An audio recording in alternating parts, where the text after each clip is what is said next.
A crowd gossips about a couple's mismatched future. Struggling to even remember the boyfriend's name is the scene a confused Fang Yi himself appears in, and his girlfriend, Chu Qingli, begins her speech, claiming their student love was a fantasy, and with cold finality, she breaks up with him. She expects tears, begging a complete breakdown, but he just agrees with a casual wave, turning to walk away without another word, forcing her to angrily state it's truly over. His expression is one of pure indifference, telling the school beauty not to flatter herself as if she's a minor annoyance, leaving her completely speechless and humiliated. He knows something they don't, he's returned from the future and has far bigger problems to deal with now. An era of cultivators is coming where power is everything. But something interrupts his thoughts. A voice in a strange cosmic void, a system interface materializes before him. A gift from some ultimate universe, and a monstrous energy dragon lunges forward, his eyes widening in shock and disbelief. The power surging through his very being. He recalls his former self, a powerless man just trying to survive. The MC stands in a crowd, his eyes sharp. His phone shows warnings of supernatural events, a government strategy to slowly reveal the truth, avoiding the chaos seen in other nations. A more subtle and effective method of control, he realizes his system can use these anomalies. And a new alert catches his eye, a university heatwave. Bystanders dismiss it as fake news, but the sky above him is cloudy, with a UV index of 0. The university's post shows an impossible temperature. People always ignore the first signs of an anomaly, but he knows this is his first real opportunity. He arrives at the university's north gate. The heat is suffocating. Now dressed for enrollment, he feels something is deeply wrong. As others flee the heat, he notices glowing particles in the air.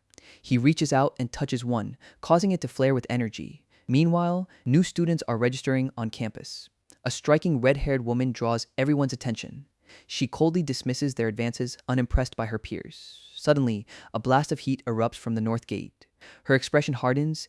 Deciding to investigate the disturbance, a fiery silhouette rises from the intense heat at the gate. A quiet exhale of relief. The MC's eyes now burn with golden light. His system confirms a new technique has been compiled. The aftermath clears, revealing officials on campus. They order the north gate sealed. As a system confirms the area is purified, Fang Yi sees the official contaminated area alert, his eyes glowing red with alarm. On sight, the crowd's commotion draws unwanted attention, while a mysterious hooded person stands alone in the fading chaos. Their hand touches the ground, sensing the residual energy, and they realize this entire event was man-made. As students are evacuated, the hooded person watches them, lost in thought, while a red-haired woman with the officials hears the shocking news. She recalls a leaping silhouette, wondering if it was Fang Yi, but dismisses it. The incident leaves her deeply unsettled. Later, Fang Yi remembers the strange group at the university and opens a mysterious link on his phone, revealing a detailed guide to cultivator realms. Though online comments call it fake, he suspects it's an official government post. Realizing this is a secret world he never knew in his past life, he decides to practice his breathing method, seeing this as a sign, and golden energy erupts as he levitates in meditation. A system screen appears, offering to implant data using his compilation points. He resolves to prepare for the coming monsters. Starting with a test, night falls over his apartment, a single light burning bright, but outside, a shadowy beast stalks the building. A strange noise wakes Fang Yi from his rest, his red eyes snapping open in the darkness. He searches for the sound, attributing it to his newly heightened senses. He realizes it's a mutated beast, a chilling memory from his past life, while a mysterious agent gets an update, and a cloaked operative lands on a rooftop. Pursuing the beast into a residential zone, an office worker spots something impossible outside. A silhouette leaping against the full moon. Back in the apartment, the MC's hand glows with power. Realizing the timeline is already changing, he lunges, grabbing the beast by its throat, wrestling the thrashing creature to the ground, his eyes blazing with golden light. He knows its weakness is the tail. The commotion wakes a neighbor, who checks for a storm. But outside, the MC has already taken the fight to the woods. The beast was drawn to his unique energy, leaving behind only a strange, dark core, and he knows this is just the beginning. Just then, the agent with pigtails arrives on the scene, finding her target already eliminated. She kneels to recover what's left of the beast, but a scorching aura burns her hand, a pure energy identical to a previous incident. Connecting the dots, she activates her comms, reporting that a powerful new player has entered the game. An official confirms the two incidents are linked, and with no records on file, they must recruit this powerful forerunner. The agent with pigtails agrees, the beast's core still in her hand, its fiery energy pulsing with power. Her new mission is clear: find the mysterious cultivator, a top priority for the association. Meanwhile, Fang Yi trains with his golden sun technique, his eyes burning with a brilliant light. He feels a sudden surge of power, another breakthrough so soon. Advancing to the Ghost Axe Realm 2-star. Miles away, an association leader senses the disturbance. Fang Yi's system finishes coding a new weapon ready for a test. The result leaves him momentarily stunned. As the agents realize he possesses impossible spirit core tech, the pigtail agent is left completely baffled by the discovery, before dismissing it and cooling down a superheated stream. Fang Yi contemplates his new weapon's Yang attribute. Wondering if he can stack even more powers onto it, a message arrives from another cultivator inviting him to team up. Mentioning a new pollution zone has appeared. The user sends him a data pack on the Dark River Molten Dragon, which he immediately begins to download. The file reveals a lava-filled area, a perfect match for his abilities, and Fang Yi agrees to join the team in a remote district. His new allies await his arrival. A group of explorers gathers at a cave entrance, led by Zhang Shoya of the Cultivation Association. When a familiar name is suddenly called out, Fang Yi arrives, introducing himself to the team. Shoya is stunned by his immense but gentle aura, and with their final member present, they enter the anomaly. Inside the cave, the group proceeds with caution, and Fang Yi senses a genuine camaraderie among them. They soon reach the heart of the cavern, a river of lava. Fang Yi recalls the Crimson Flame blade technique, gripping his sword as power surges through him, and his blade ignites with a brilliant flame. The spiritual energy in the area finally stabilizes, allowing the others to begin their cultivation at last. But their moment is interrupted by a hostile group of cultivators, and Xiaoya knows her team is hopelessly outmatched. She tries to de-escalate, offering to share the space, but their leader just scoffs at her weakness. He delivers a final, unspoken threat, forcing Xiaoya to confront the harsh reality of this new era. As an association member, she feels she must intervene, but Fang Yi steps forward to handle it himself. He unleashes a devastating fiery strike against the thugs, determined to end the cycle of the strong preying on the weak. His new teammates can only watch in absolute awe. He casually explains they just absorbed too much spiritual energy, but the agent insists they must report this to her organization. Her superior is shocked to hear about another high-tier pioneer. She quickly dismisses it, telling the agent to keep her updated. After hanging up, she learns this isn't luck, but a sign of a new power struggle. The next day, the sun rises over the city.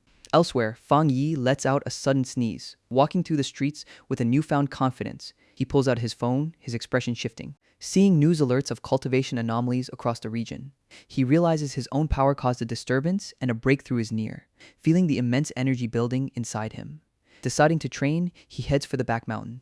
There, a shovel strikes the earth with a thud as a white-haired woman finishes her restoration work. She senses a massive power surge, someone wielding the divine axe, recalling her own failed attempt that left her bedridden for a week.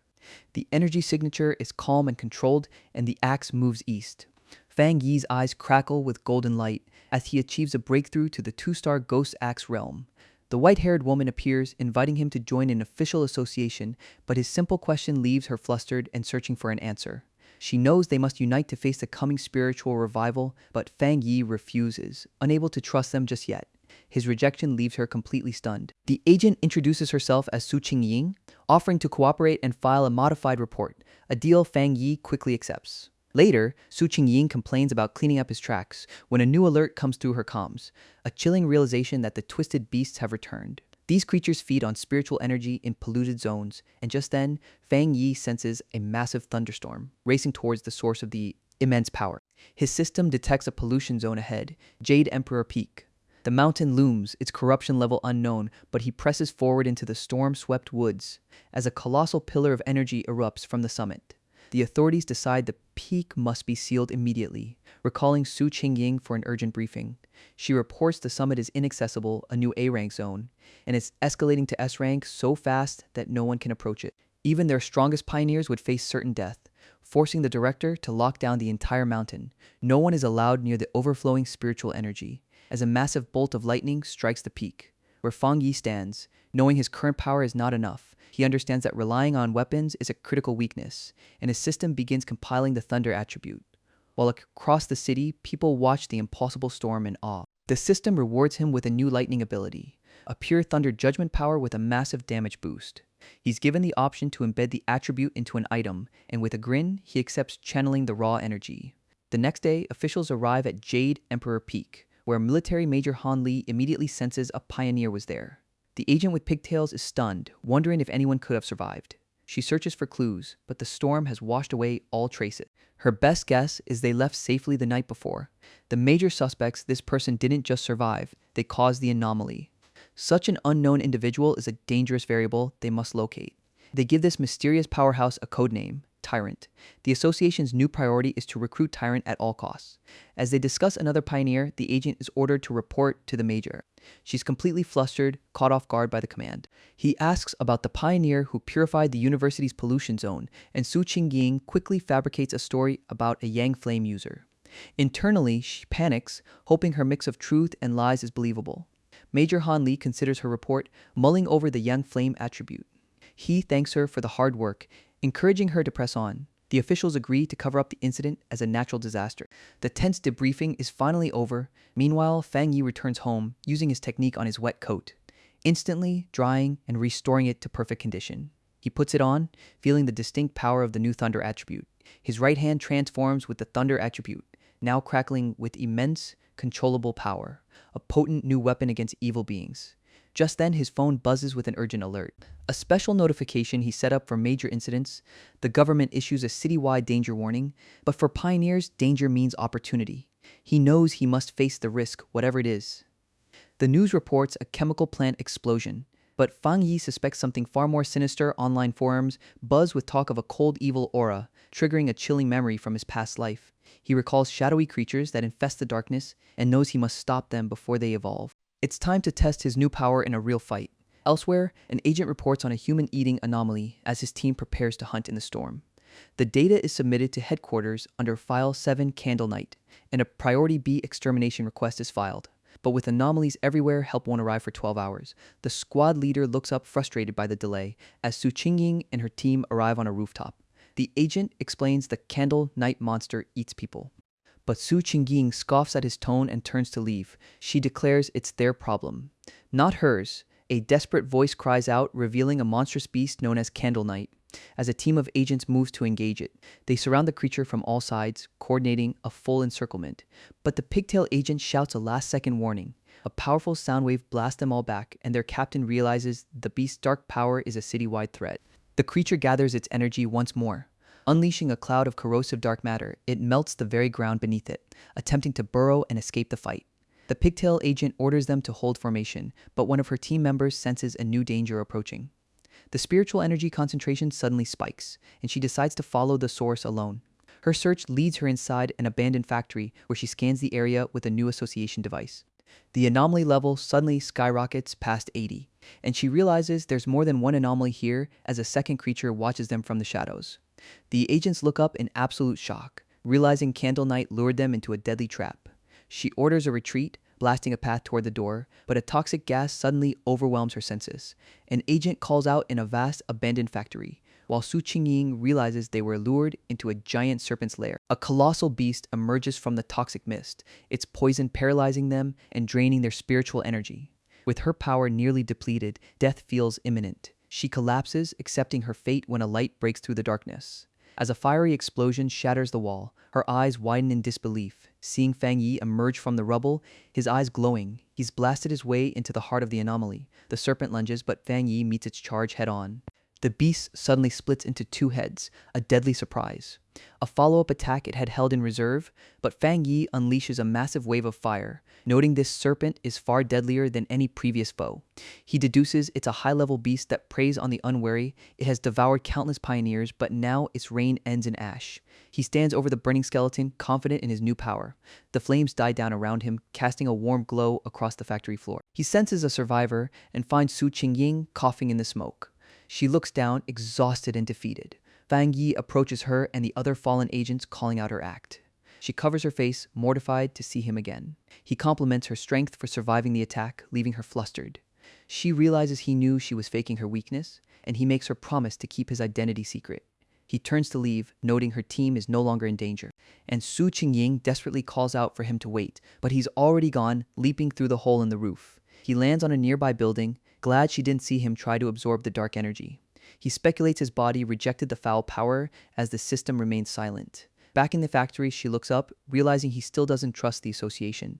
Su Qingying wakes up her dazed teammate, who immediately shouts that they were ambushed. The agents stand over the serpent's skeleton, utterly confused, wondering where the overwhelming yang energy came from. They're stunned someone could solo both monsters, and as they search for Candle Knight's corpse, one agent begins cleanup. He uses his ability to gather the monster's remains, but a violent electrical charge erupts from the ground, revealing a powerful thunder attribute, not Yang Flame. The agent speculates two different high-level pioneers were involved.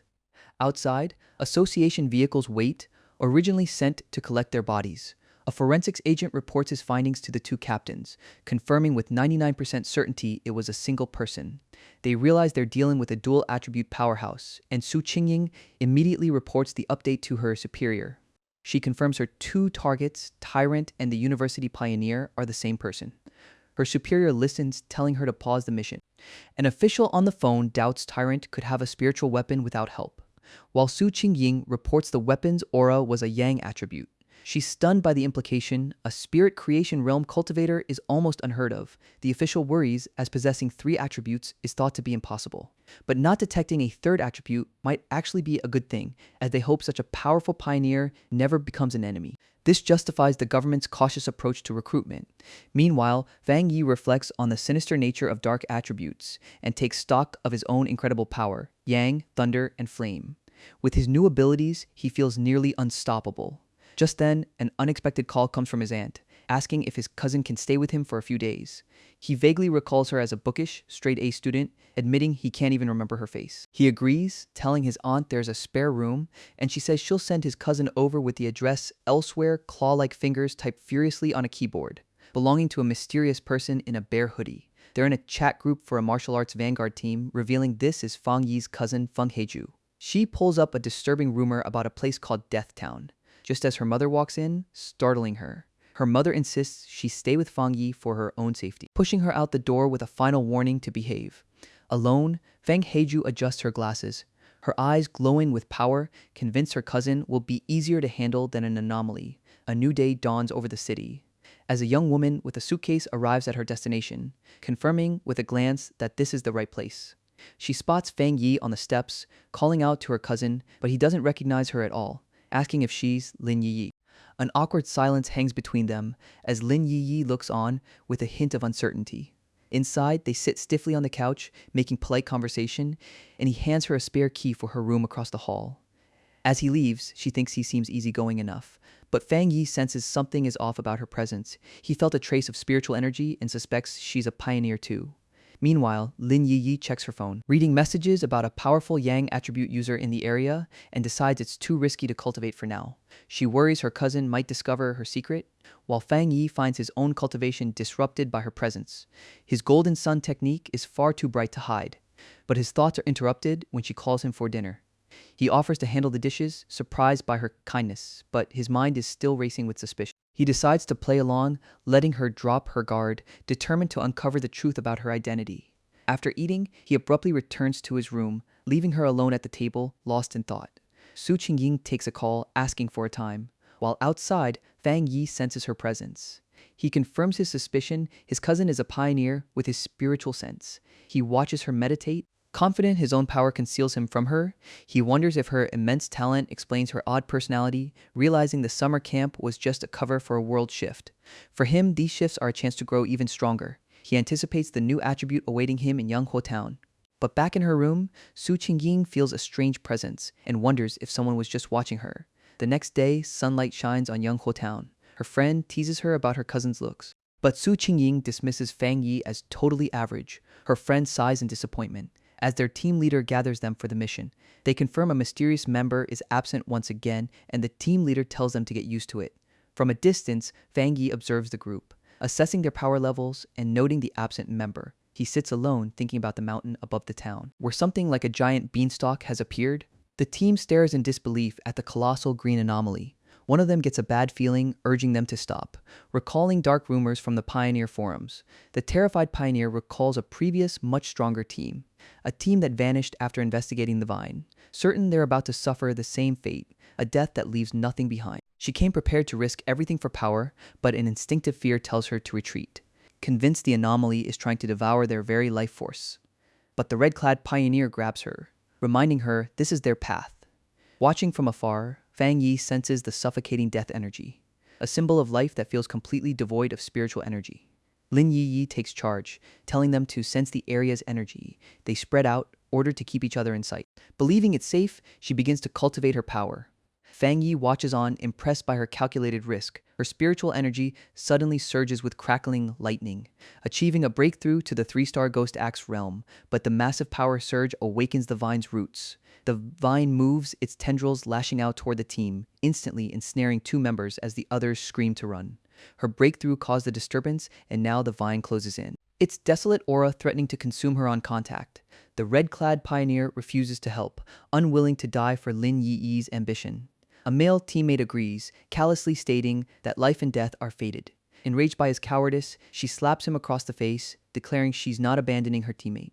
The vine's attack shatters her defensive barrier, while her teammates scream her name in terror, and a blade of pure yang energy slices downward. Her teammate despairs at the power gap, considering himself and Lin Yi talented, but this is on another level.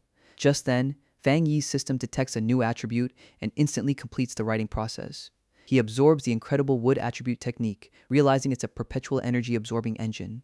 The survivors thank their mysterious savior, but he vanishes before they can get an answer, leaving them to watch Lin Yi advance to the 3rd level. Her meditation ends, her eyes glowing with power.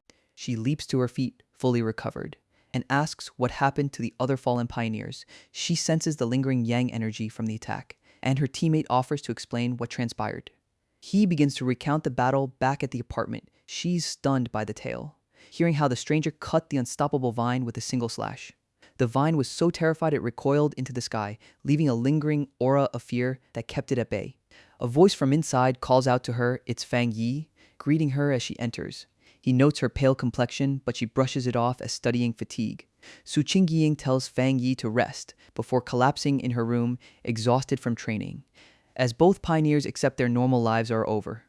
Elsewhere, Fang Yi's cousin Feng Heiju is startled, seeing a message from a mysterious Jia Lan, who's also hunting for the powerful pioneer. News spreads about the return of the Yang attribute user, while Fang Yi arrives at a park by bike, seeking a quiet place for his next task. He needs to find a plant that resonates with his power, so he closes his eyes and concentrates, unleashing a wave of green spiritual energy across the field. His appearance changes as he senses a response. A single white flower glowing with immense energy. He slowly reaches out toward the chosen plant, and his touch sends a pulse of power into its petals. The flower seems to react with pleasure, nuzzling his hand like an eager puppy. It gently presses against his fingers. As a burst of energy erupts from the ground, he uproots the plant, worried about attracting attention, knowing the park is under heavy surveillance. He's amazed the flower's power hasn't faded.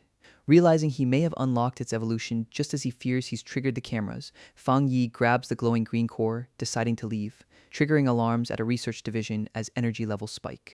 A sensor on an agent's wrist beeps wildly, reading 30, a terrifyingly high number for a spiritual anomaly. The team notes this park has never exceeded a level of 10 before, and all the plants have been drained of life in seconds. As one researcher gets too close, his superior screams for him to stop. He warns them about the deadly Desolation attribute, an A-rank power that seizes the vitality of all nearby life forms.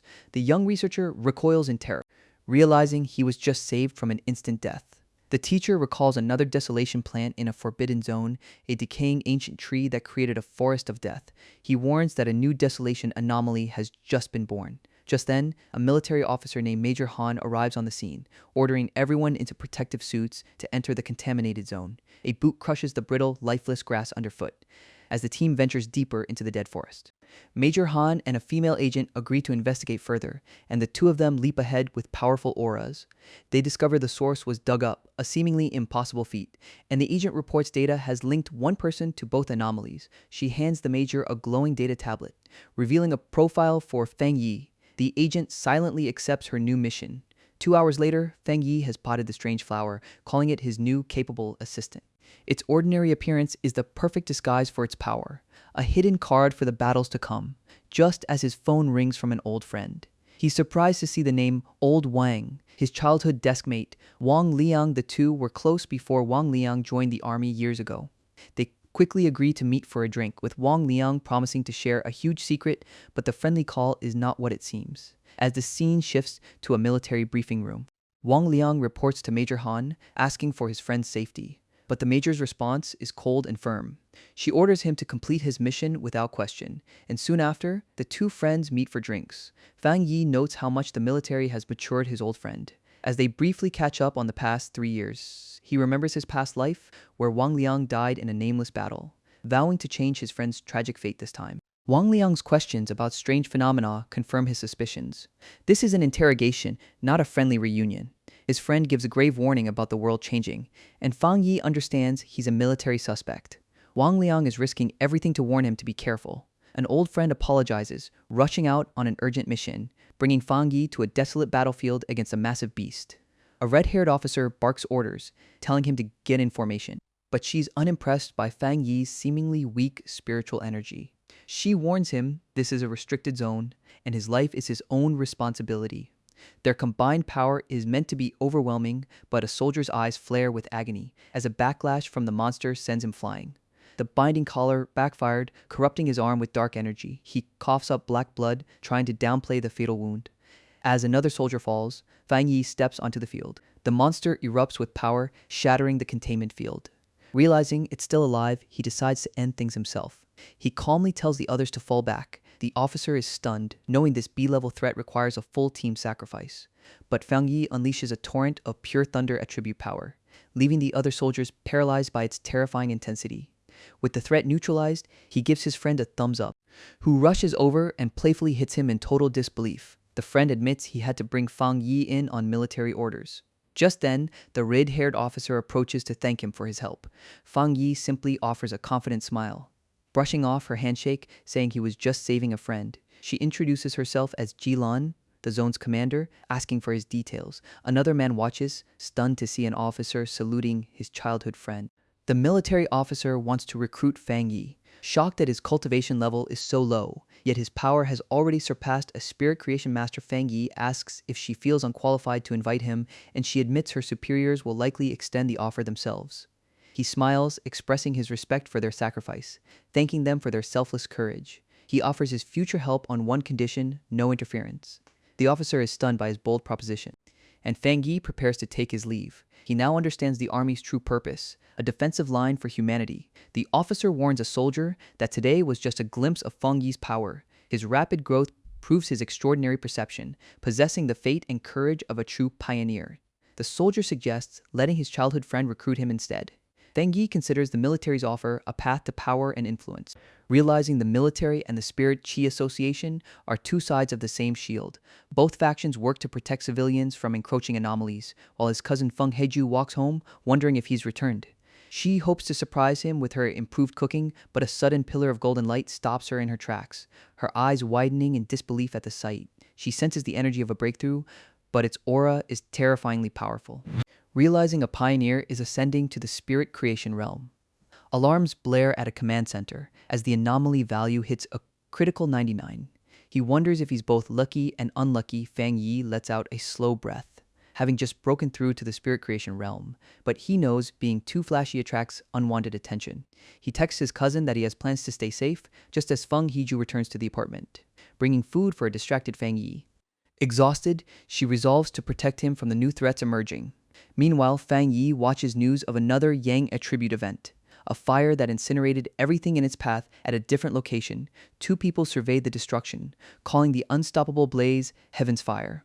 Later, a red-haired woman asks Fang Yi to wait for her. Telling him she'll be back in a bit, he stands alone on the school grounds. Realizing the sealed-off area prevents him from investigating suddenly, a familiar voice calls his name.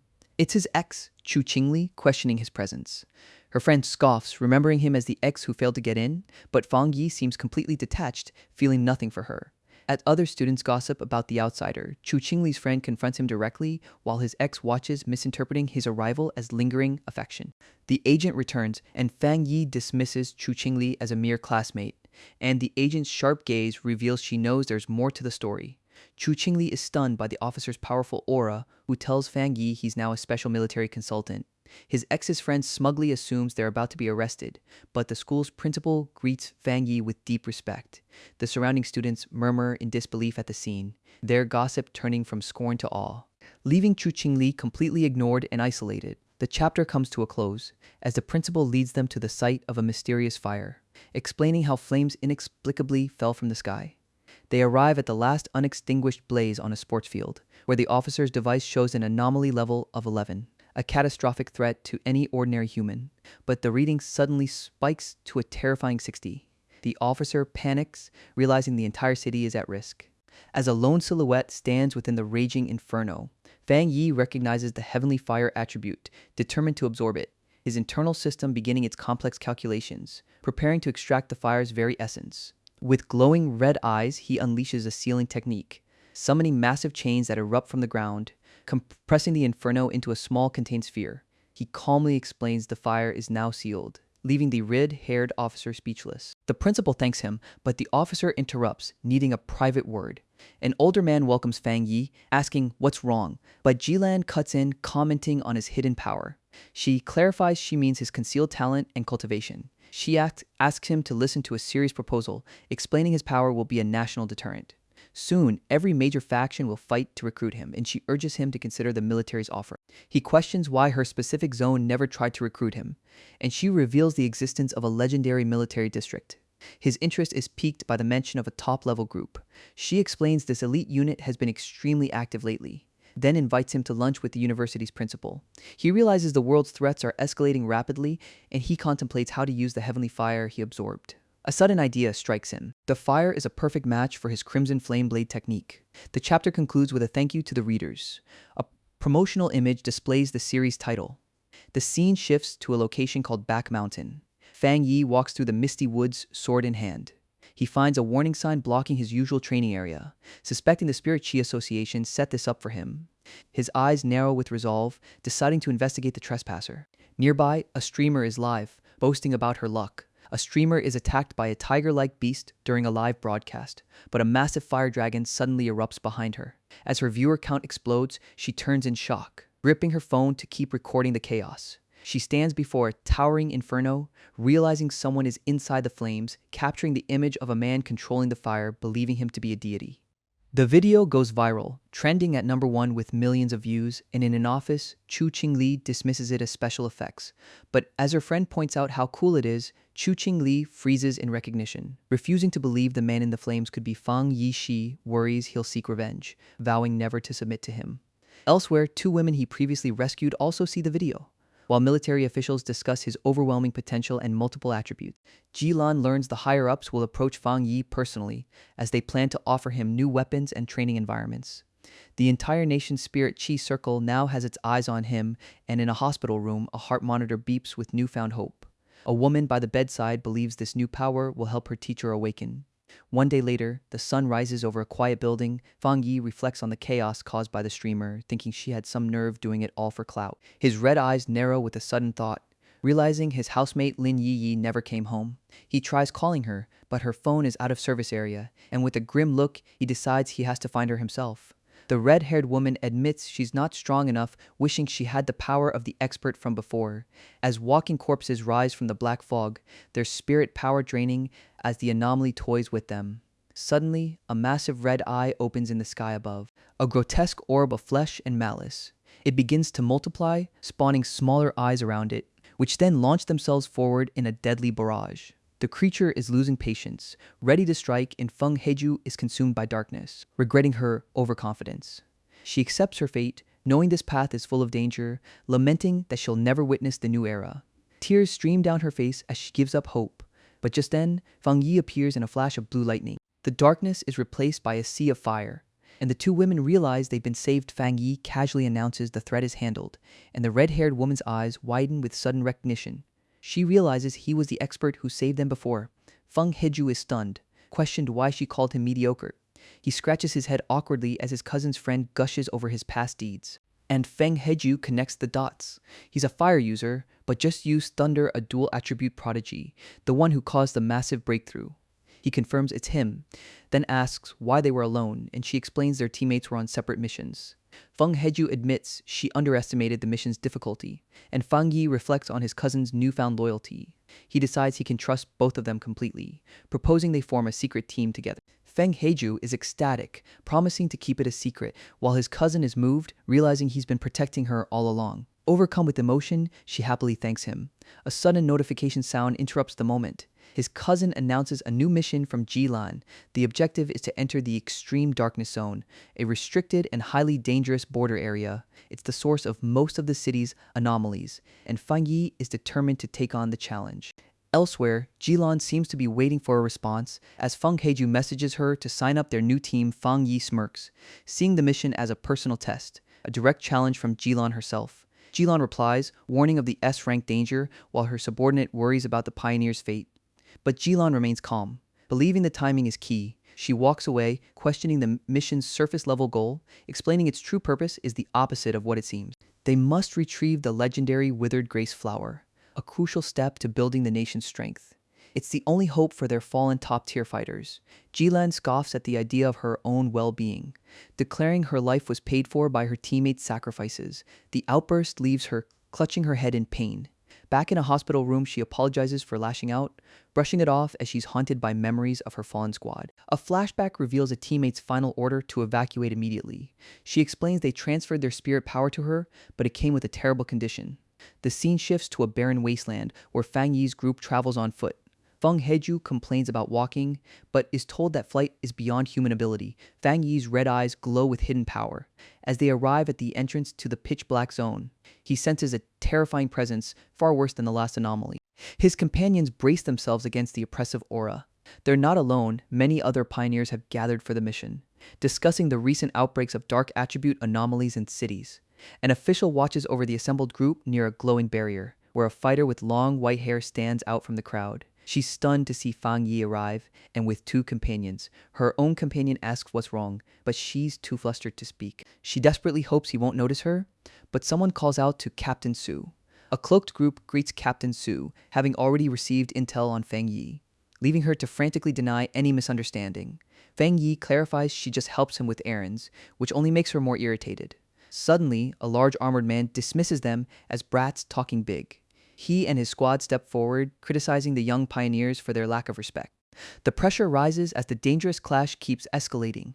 Realizing they must all stick together to survive, Captain Su warns of shape-shifting threats and tells Feng Heiju to get up, but she's paralyzed by Fang Yi's overwhelming aura.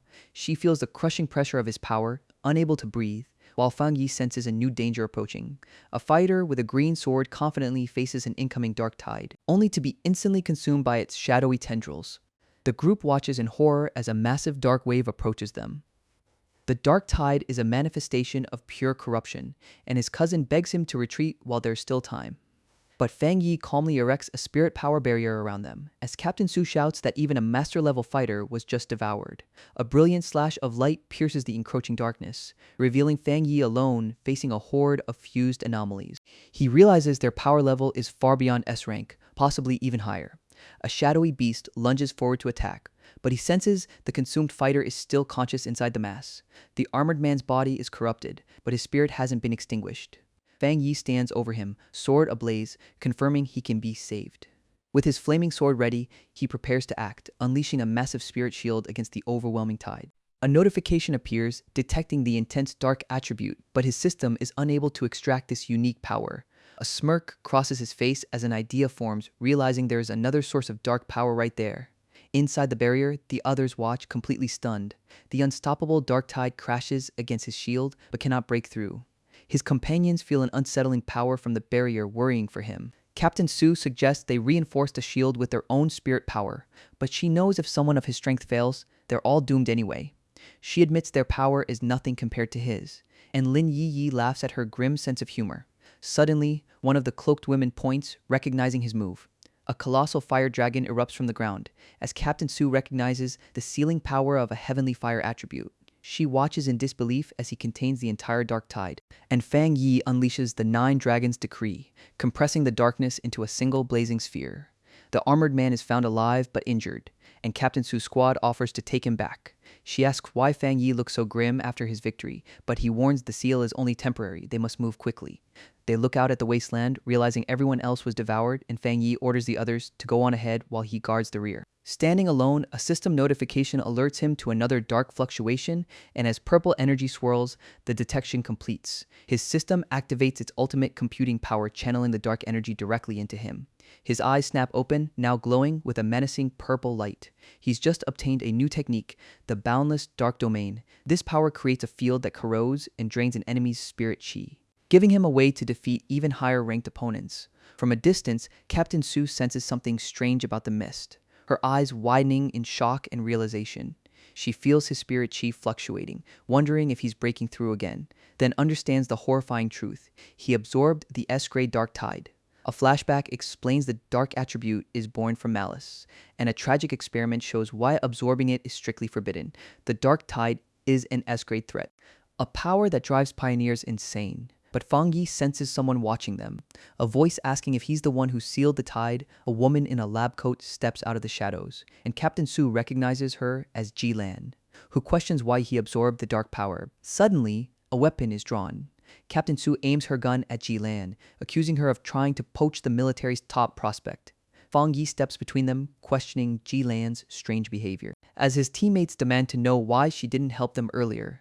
But Ji Lan simply smirks, announcing that he has passed her test. She explains that pioneers must face death alone, revealing that his power kept them safe all along, as the dark tide only preys on the weak.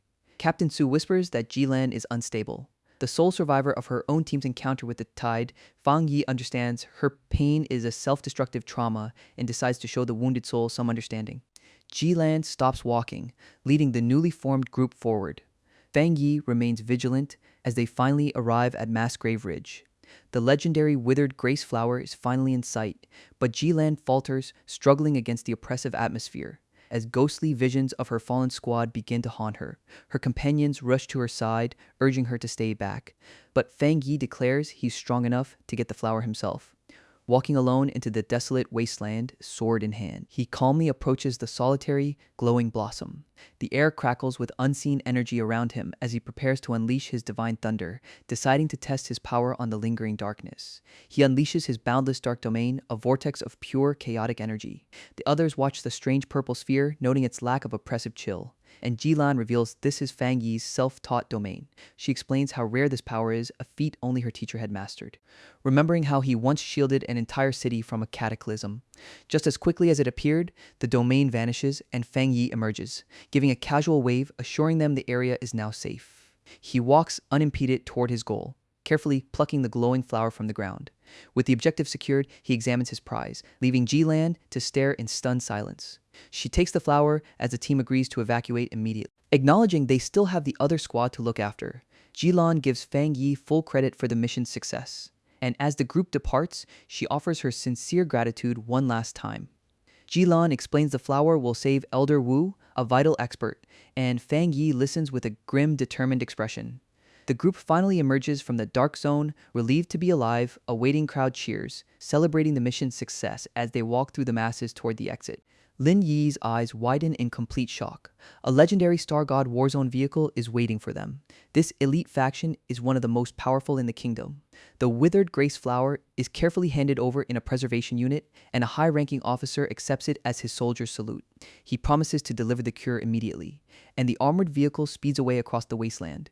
Ji Lan turns to Fang Yi, noting his reputation is already spreading. Admitting his power surpasses even her own top squads, she offers him a place in her unit, but he politely declines the invitation. She then warns him of the growing threat of dark attribute anomalies, explaining they are spreading like tumors across the land. As a top pioneer, he has a right to know the truth, and he vows to act. A faint smile crosses her face. Acknowledging their newfound mutual respect, she then offers him a special token. A pass granting him access to all restricted zones. She also invites him to meet the very expert he just saved, and Fang Yi's interest is clearly piqued. An opportunity to meet a legendary master, Ji Lan, suggests Fang Yi meet her mentor, offering friendship as the man in white tucks away the small token he received. Fang Yi agrees to the trip, offering a gift between new friends, promising to cleanse Ji Lan's body of the dark attribute poison. Ji Lan feels a tingling warmth from the rare thunder attribute power, confirming the discomfort and cold spots have vanished, realizing the toxins are gone, feeling completely reborn. Medical personnel worry if the severely injured fighter can survive. The silver-haired woman, Lin Yi, notices Ji Lan is unharmed. Jilan confirms the pure thunder attribute cleared her dark corruption. Lin Yi identifies it as the tyrant's thunder attribute capable of saving lives. She asks Fang Yi what he is staring at. Lin Yi urgently calls the medical staff back to the vehicle. She asks Fang Yi if they can cooperate, combining his power with medical instruments. Lin Yi bows deeply, begging Fang Yi to demonstrate his healing power again. A doctor confirms the high-grade thunder attribute shatters the dark corruption. The doctor notes that only spirit creation realm cultivators can wield such power. He adds that the other patient needs 10 times more power for full recovery. Fang Yi asks how to transfer his spiritual power like a blood transfusion. Medical staff direct Fang Yi toward an examination area. Fang Yi is instructed to place his hand inside and release his power. The cousin observes Jilan's high rank and Fang Yi's connection. He notes Jilan initiating contact with his cousin, extending an olive branch. Fang Yi observes Jilan's unusual friendliness toward his cousin. The cousin asks how Lin Yi is doing after adjusting. The dark-haired man with red eyes smiles, noting someone has grown up. Jilan and the white-haired woman depart in a van, heading to visit Elder Wu. The van speeds away across the desolate landscape, leaving Fang Yi behind. Inside the vehicle, Captain Su rages about Fang Yi being taken by the Star God Warzone. Fang Yi stands by the bedside of the withered Elder Wu with Jilan present. The elder looks like a corpse, even after using the withered grace flower. Fang Yi questions what exactly the powerful elder endured. Jilan reveals the teacher was backlashed by the dark attribute. She adds that without his Vajra realm power, he would be annihilated or corrupted. Fang Yi acknowledges the teacher's remarkable feat saving the city. He places his hand on the elder, trying to eliminate the dark attribute. Captain Su is shocked by the S-rank catastrophe level threat remaining. Jilan cries while holding the flower as Fang Yi looks on silently. Fang Yi insists he will try to heal the elder with his power. Blue energy crackles around the elder as Fang Yi channels his strength. Fang Yi confirms he can feel the immense power of the darkness. He notes the darkness exerts immense pressure despite the flower's suppression. A golden aura erupts around Fang Yi as he focuses his energy. His eyes snap open, glowing with an intense orange light. He utters a single word, "This is." Fang Yi stands alone in a ruined city as a massive, red single eye looms above. The entity is dragging his mind into a terrifying past illusion. Fang Yi realizes contact with the dormant dark attribute caused this illusion. He sees thousands of swirling dark entities consuming the city below. Fang Yi summons a hand wreathed in brilliant fiery energy. He wonders if this is the city-destroying power Elder Wu faced. Deciding to leave, he moves through the fiery ruins. The Dark Tide's core remains, but its power is greatly diminished. Thanks to Elder Wu's sacrifice, who now lies in recovery. Fang Yi explains the flower only preserved him, but his own power can heal him. After purging the last of the darkness, he warns of a vision foretelling its return. Jilan mentions she's heard grim rumors about the future. He explains that all anomaly data is strictly controlled by the military. The rumor claims projections show humanity won't survive the first year. She asks if he believes the dire prediction now. He recalls his past life, where the world was destroyed by the third year, but he promises to stand with them when the catastrophe returns. Later that night, back in his apartment, he meditates on his recent battles, feeling a breakthrough approaching. He walks through the recovering forest on Back Mountain, carefully potting the withered grace flower he retrieved. He warns the plant not to absorb too much energy from the environment. With a stern look, he tells the hungry flower that's enough. Smiling, he picks up the glowing plant to find a new spot. He identifies the flower as an A-rank desolation attribute anomaly. The mountain is eerily quiet until a sudden howl shatters the silence. He recognizes the sound of wolves. A massive pack appears, led by a nearly evolved wolf king. He plants the flower, preparing to deal with the threat to the nearby city. As a wolf lunges, he decides to test the flower's power alone. Figures stand at the foot of the mountain under a massive moon. A soldier reports the Wolf King completed evolution. Power is insane. Another operative notes the contamination level is still rising past 90. The green energy surges as they realize the dark attribute returned. One man exclaims the Wolf King evolved dual attributes. A rare event, the leader stresses stopping them before the whole mountain area falls. He vows to notify the Spirit Chi Association for immediate backup. Suddenly, the hillside shakes violently, demanding immediate attention. A hooded operative is engulfed by green energy, screaming in panic. They wonder if the ghost vine reappeared without any warning. The leader shouts orders to quickly evacuate all nearby residents. A subordinate questions the green energy, noting the desolation power is heading there. They observe the green energy sinking deep into the mountain structure. The team notes the danger feels like it vanished suddenly. Roots emerge, then tiny white flowers bloom upon the dark rock. The green energy explodes outward from the blooming plant structure. Someone recognizes the phenomenon. That's a flower. Fang Yi stands atop the plant, questioning if the wolves can resist. A massive wolf, now covered in the small white flowers, roars. The Wolf King stands before a mountain erupting in red energy and a red flower. The evolved wolf snarls, noting Fang Yi ignores the saying about wildfires. Fang Yi unleashes energy, realizing the flower located the source flower. The red flower pulses violently as Fang Yi approaches it. An observer questions if Fang Yi allows the dark attribute to corrupt him. The scene shifts to churning fiery red energy, pulsing intensely. Officials discuss an anomaly potentially surpassing the aerial ghost vine's impact. The younger man suggests requesting reinforcements, fearing pioneers won't suffice. The older man agrees, ordering 2 elite squads dispatched immediately. Meanwhile, a dark-haired man stands behind a pale-haired woman. The woman senses something, stating, "It's him again," referring to the back mountain. She identifies Feng Yi as the one who used desolation power before. The older man confirms Fang Yi's home is in that dangerous area. A fiery figure hovers over a city, promising protection for everyone. Below, Black Mountain glows ominously under the night sky. Fang Yi, glowing orange, is undergoing a breakthrough, reaching 2-star spirit creation. He channels immense energy, a golden light erupting around him. He feels his abilities activating much easier now. Heaven and Earth Spirit Chi merge with his body naturally. A rugged man spots the golden energy beam from the mountain. He recognizes the heavenly fire, Slash, and the 2-star creation realm. The fire pioneer exclaims, "How exciting, ready for a fight." The fire pioneer vows to crush the fire attribute pioneer's pride. He declares he will prove himself the #1 fire attribute pioneer. A defeated man coughs out smoke, utterly broken. The fire pioneer basks in cheers, claiming top-tier powerhouse status. He demands submission for benefits during the Spirit Chi revival. Zhang Lu screams, engulfed in blue energy, facing imminent death. The defeated man begs for his life, terrified of the dark-eyed presence. Fang Yi, with glowing red eyes, offers a single piece of advice. He warns the man not to use power casually against others. The dark-haired man questions if Zhang Lu has been possessed, demanding answers. The red-haired man asks what happened to the planned challenge. Heavenly fire Slash. The first man shouts in disbelief, demanding clarification on being one shot. Zhang Lu breaks down, weeping over the utter humiliation he suffered. The defeated pioneer regrets not stopping sooner, avoiding this disgrace. The red-haired man questions the opponent's strength, noting his spirit creation realm advancement. He recalls Zhang Lu's rapid progress, defeating 2 wild pioneers recently. The red-haired man wonders if the opponent was truly just a pioneer. Zhang Lu screams, insisting the location was definitely the opponent's territory. He cries that they wouldn't understand without witnessing the monster firsthand. The defeated fighter describes the opponent as a total monster. He recounts the terrifying thunder attribute power that nearly bursts his eardrums. The red-haired man suspects this must be the one he sensed. He identifies the foe as a dual fire thunder spirit creation pioneer. The thunder attribute was far stronger than his own fire attribute. The defeated man concludes the opponent hid his true strength, at least 3-star spirit creation. The red-haired man asks how a 3-star wild pioneer is possible. He warns that if this is true, the opponent is every top pioneer's nightmare. Back in the apartment, the defeated man admits he was crushed in one move. He asks if he should attempt to become the powerful man's disciple. The other 2 stare blankly, utterly shocked by the suggestion. Fang Yi meditates, realizing his breakthrough opportunity vanished. He confirms the issue isn't physical, glowing with intense fire energy.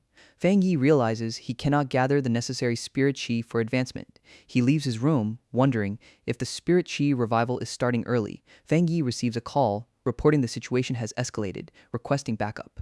He questions the caller about signal issues and anomaly spikes within the city. The caller confirms the dire situation, stating they are still inside the city. A woman with dark hair asks Fang Yi if something is clearly wrong. Fang Yi notes anomalies are suddenly appearing everywhere, not just occasionally. He muses that perhaps the situation remains under control, if they are lucky. The man explains 2-star ghost carving anomalies don't usually attack busy cities. He orders the woman to call every pioneer for immediate support at the house. The woman acknowledges the order with a determined "understood." Fang Yi steps onto a ledge, preparing to leave the house defense. He reminds her she is near spirit creation realm and assigns her window guard duty. 2 other figures appear outside, facing a massive swirling storm. One woman hopes this is just a false alarm as lightning flashes around them. The city faces a massive storm, with red alerts issued across multiple areas. Citizens are advised to stay indoors due to the heavy rainfall and storm. People on the street worry about the end of the world due to the strange weather. Two men on motorcycles speed through the downpour, commenting on the bad luck. One rider asks if they should stay put or call Zhonglu for help. A massive, dark-winged anomaly with red eyes attacks the lead rider. The rider unleashes a burst of fire, asking the anomaly if it wants to die. The fiery attack hits the creature, but the rider screams in shock. The dark anomaly is engulfed in fire but remains completely unharmed. The second rider yells that the scorpions have revived instead of burning. He expresses disbelief at the terrifying strength of the anomaly's presence. The scene shifts to a few hours earlier in a military command center. The electrified man confirms Officer Ji Lan's injuries healed, power increased. A stark warning declares the true anomaly goal targets the city, not the zone. Two people stand in heavy rain, one suggesting raincoats before filming their vlog. A close-up reveals intense, terrifying red eyes beneath dark brows. A lone operative faces a colossal winged anomaly, questioning its near Vajra realm strength. The dark-haired man, now with one red eye visible, focuses intently. An assessment notes this anomaly is unique. Scorpions multiply after death, hard to kill. The speaker stresses dark attribute clusters plague every dense city area. A thought bubble declares an urgent need to hurry. A shattered screen shows allies who have mostly returned home safely. The message warns that survival demands toughness if the current situation continues. A woman screams as dark shapes engulf her in a torrent of red energy. A realization dawns. The city is falling, mirroring a past near catastrophe. The disaster seems unstoppable, with no single person able to reverse the tide. Two hooded individuals huddle, witnessing the city on the brink of ruin. Pioneer Squad B was wiped out, unleashing spiritual mist against the Bat Swarm. An S-class threat, codenamed Cocoon, reaches Vajra realm with dark attribute energy. Command Center personnel discuss heavy casualties and overwhelming anomaly replenishment. They confirm S-class emergency plans are active, but outside help arrives too late. Officials gravely state the city is isolated by thick black fog, no reinforcements can breach. The older official resolves to stand and die with the city as a pioneer. The blue-clad pioneer cries out, having exhausted her spiritual energy. She is struck down by a massive dark winged entity hovering above. The defeated pioneer accepts her fate, having given all she could. A blinding yellow explosion erupts as someone unleashes immense power. The dark-haired man stares with intense, glowing red eyes. He envelops the shocked, pale-haired woman in crackling blue energy. The woman murmurs thanks, noting the rapid healing from the thunder attribute. Command personnel exclaim in relief as the anomaly swarm shrinks on monitors. One operative reports rescue pioneers outside are missing and lost contact. Officials confirm they cannot reach the center, and the anomaly count hasn't dropped. A leader observes the city's dwindling pioneer numbers amidst fiery ruins. He suspects the anomalies are gathering, describing it as a natural disaster. The pale-haired woman sees the cocoon, calling it a prophecy of calamity. She compares it to humans sensing disaster but being powerless to stop it. A swarm of dark-winged anomalies descends over the rain-soaked city. She warns that whatever is inside, if birthed, means the city is lost. The narrative shifts, explaining that anomalies usually devour each other to ascend. Dark attribute anomalies are different, exhibiting dominance over weaker ones. The massive serpentine creature's green eyes glow intensely in the dark. They name this ultimate evolved state the Anomaly King. The pale-haired woman tells the boss he is beyond comprehension powerful. She urges him to leave, citing that even the strongest pioneers failed before. They cannot afford to lose another genius pioneer like him. She pleads for him to escape the blockade and alert the military to abandon the area. The dark-eyed man ignores her, grabbing her head and shouting in frustration. He scolds her for forgetting everything due to the spirit chi awakening. He declares this city is his home, willing to pay any price to defend it. The woman stares silently, processing his fierce dedication. A quick shot shows his boot stepping forward into the pouring rain. The purple-haired woman dismisses the concern with a curt, "It's nothing." A commanding voice orders full firepower unleashed into the city, promising protection. A kneeling operative summons a swirling vortex of dark purple energy. The city skyline is overshadowed by a massive, swirling, boundless dark domain. Fang Yi stands centered within a giant, glowing red flower structure. A dark-eyed individual confronts a swirling green and red storm above, asking about hiding. Two suited operatives express shock as anomaly numbers rapidly decrease. The blonde man identifies the opponent as the Tyrant, the Heaven Fire Blade. The purple-haired woman notes the incredible pure yang attribute power displayed. The blonde man urges entry into the city, but the woman spots something else. The woman realizes with dread that the anomaly king is hatching early. A man blames the green hatching anomaly for being the source of all evil. Another operative vows vengeance, determined to kill every last anomaly. A group watches, realizing pure defense means certain death for their cousin. They stress that the creature inside aims to turn the city into suffering. The pale-haired woman struggles to maintain a barrier against C and S rank anomalies. The dark-haired woman grows furious, counting the murdered friends and family. Her eyes widen as she declares, "I've got it," with sudden realization. She sees the red structure absorbing anomaly power, recognizing the desolation attribute Ghostvine. The dark-haired woman confirms her cousin has mastered the desolation attribute too. An older man questions if pioneers can reach the high-flying anomalies. The realization dawns they are channeling energy into Fang Yi's summoned plants. Massive blue energy blasts surge upward toward the airborne threats. Fang Yi challenges the Anomaly King, accusing it of forcing an early evolution. A monstrous green hand emerges, dripping with corrosive, dark energy. Fang Yi notes the last clash pulled the outer spirit flower in, absorbing dark anomalies. He holds a glowing red flower, questioning if someone dislikes its dark attribute. The desolation attribute spirit flower repels the Anomaly King's dark attribute. Two women react with shock, asking what is happening and where their cousin is. A hooded operative orders orderly evacuation, prioritizing safety over panic. The white-haired operative reveals Fang Yi fights the Anomaly King internally.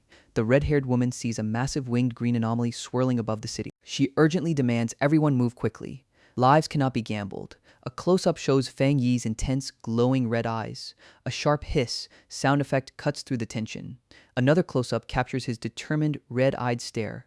Fang Yi stands amidst ruined skyscrapers, declaring this place is. He stands atop a massive shadow, facing the monstrous Anomaly King below. A powerful downward motion suggests a sudden, forceful move from the shadow. Fang Yi reflects that his abilities remain, needing to break the illusion barrier. He phases through the monstrous form, seemingly unaffected by its attack. The villain mocks the injured pioneers, asking if power gain matters now. Fang Yi looks down, silent, holding someone gently. He smirks slightly, responding with a skeptical, "Oh, is that so?" A glowing declaration states he was reborn solely to protect his home. A fiery, monstrous visage appears above, eyes burning red. The fire pioneer, engulfed in flame and lightning, tells the system, "Time to work." The pressure rises as the dangerous clash keeps escalating. The pressure rises as the dangerous clash keeps escalating. The pressure rises as the dangerous clash keeps escalating. A system prompt asks Fang Yi to advance to 2-star spirit creation realm. Yes or no? A visitor asks if Fang Yi is present inside a modern apartment setting. A pale-haired woman looks toward a dark-suited individual entering the room. The older official thanks the boss, presenting gifts on behalf of the Spirit Chi Association. Fang Yi, with glowing red eyes, invites them inside to talk. An observer wonders about the boss's home and the military's inaction. The group sits around a table, drinks served by a masked woman. Someone suggests the Spirit Chi Association should secure better housing for him. The older official mentions promoting the title Burial Sealer for approval. The map shows powerful pioneers emerging across Shea country cities. The white-haired woman points to ruins, fearing another city abandonment scenario. Fang Yi questions abandoning the city, noting everyone would die without him. He admits not grasping the world's brutality after the Spirit Chi revival. Fang Yi reassures Yi, stating pessimism is unnecessary. He reflects, focusing only on cultivation, neglecting city development dynamics. Taishi was a key capital, yet lagged in strategic depth before the revival.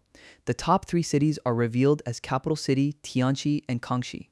The speaker concludes the crisis might be an opportunity for Taishi. Cities assess pioneer strength, gaining resources based on ranking. More wild pioneers join local spirit chi associations for stability.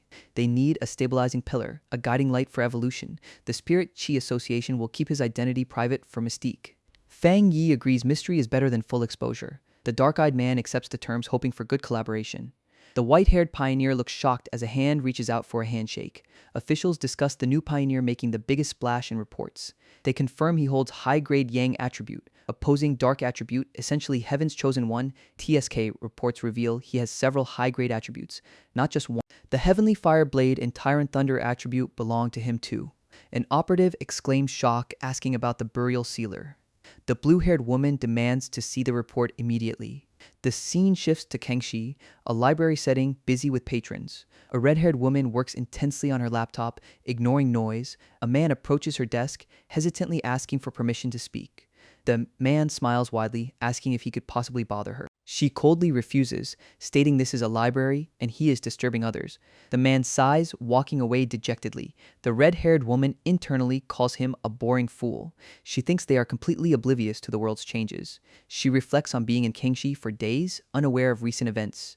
She reveals awakening spirit power and becoming a one-star pioneer in the ghost-carving realm. She believes this power allowed her to escape the Taishi disaster. She questions how ordinary people can fight anomalies. She sneers, asking what nasty people can possibly do.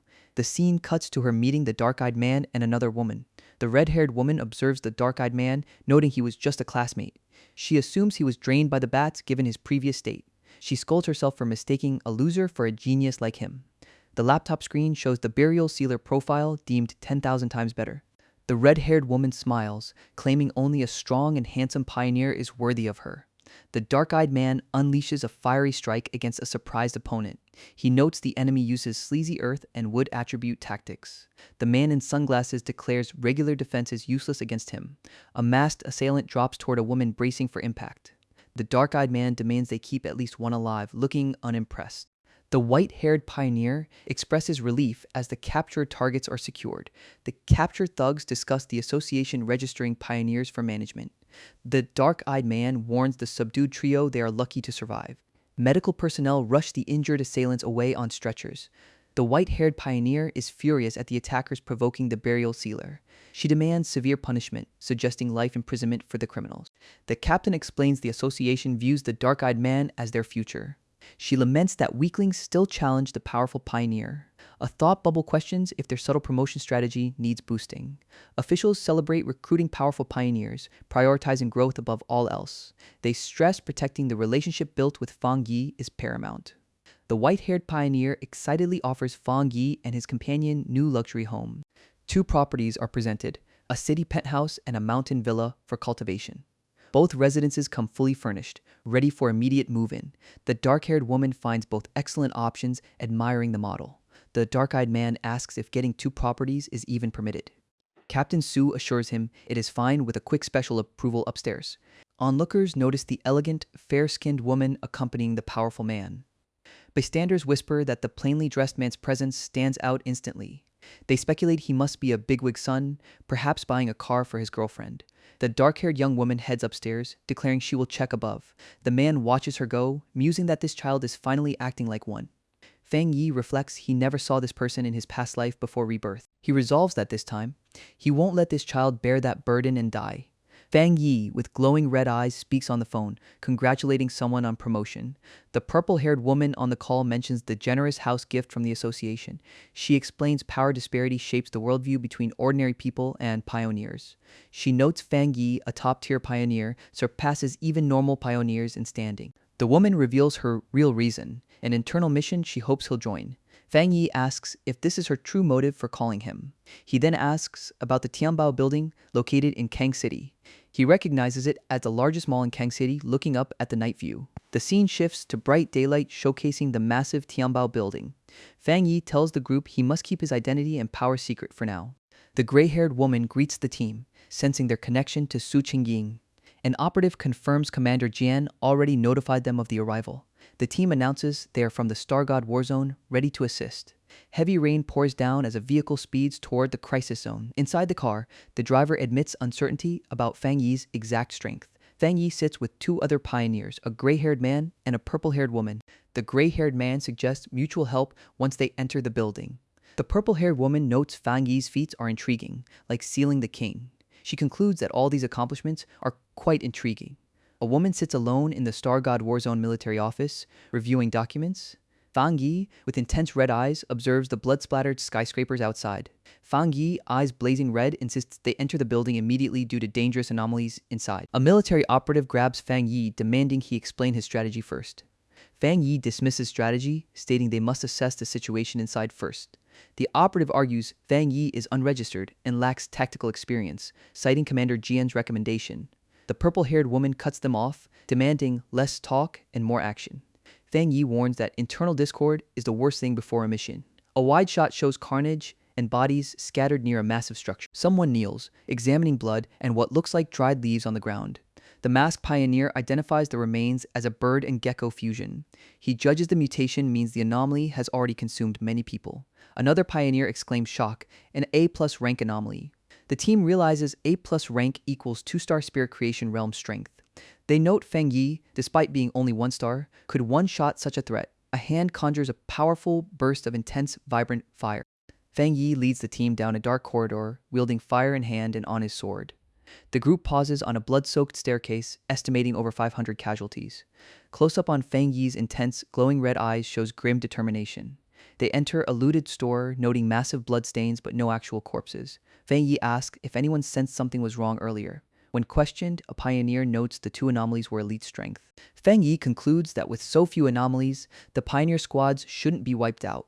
He declares this location might not be the real Tianbao building. The gray-haired pioneer asks for clarification on his strange observation.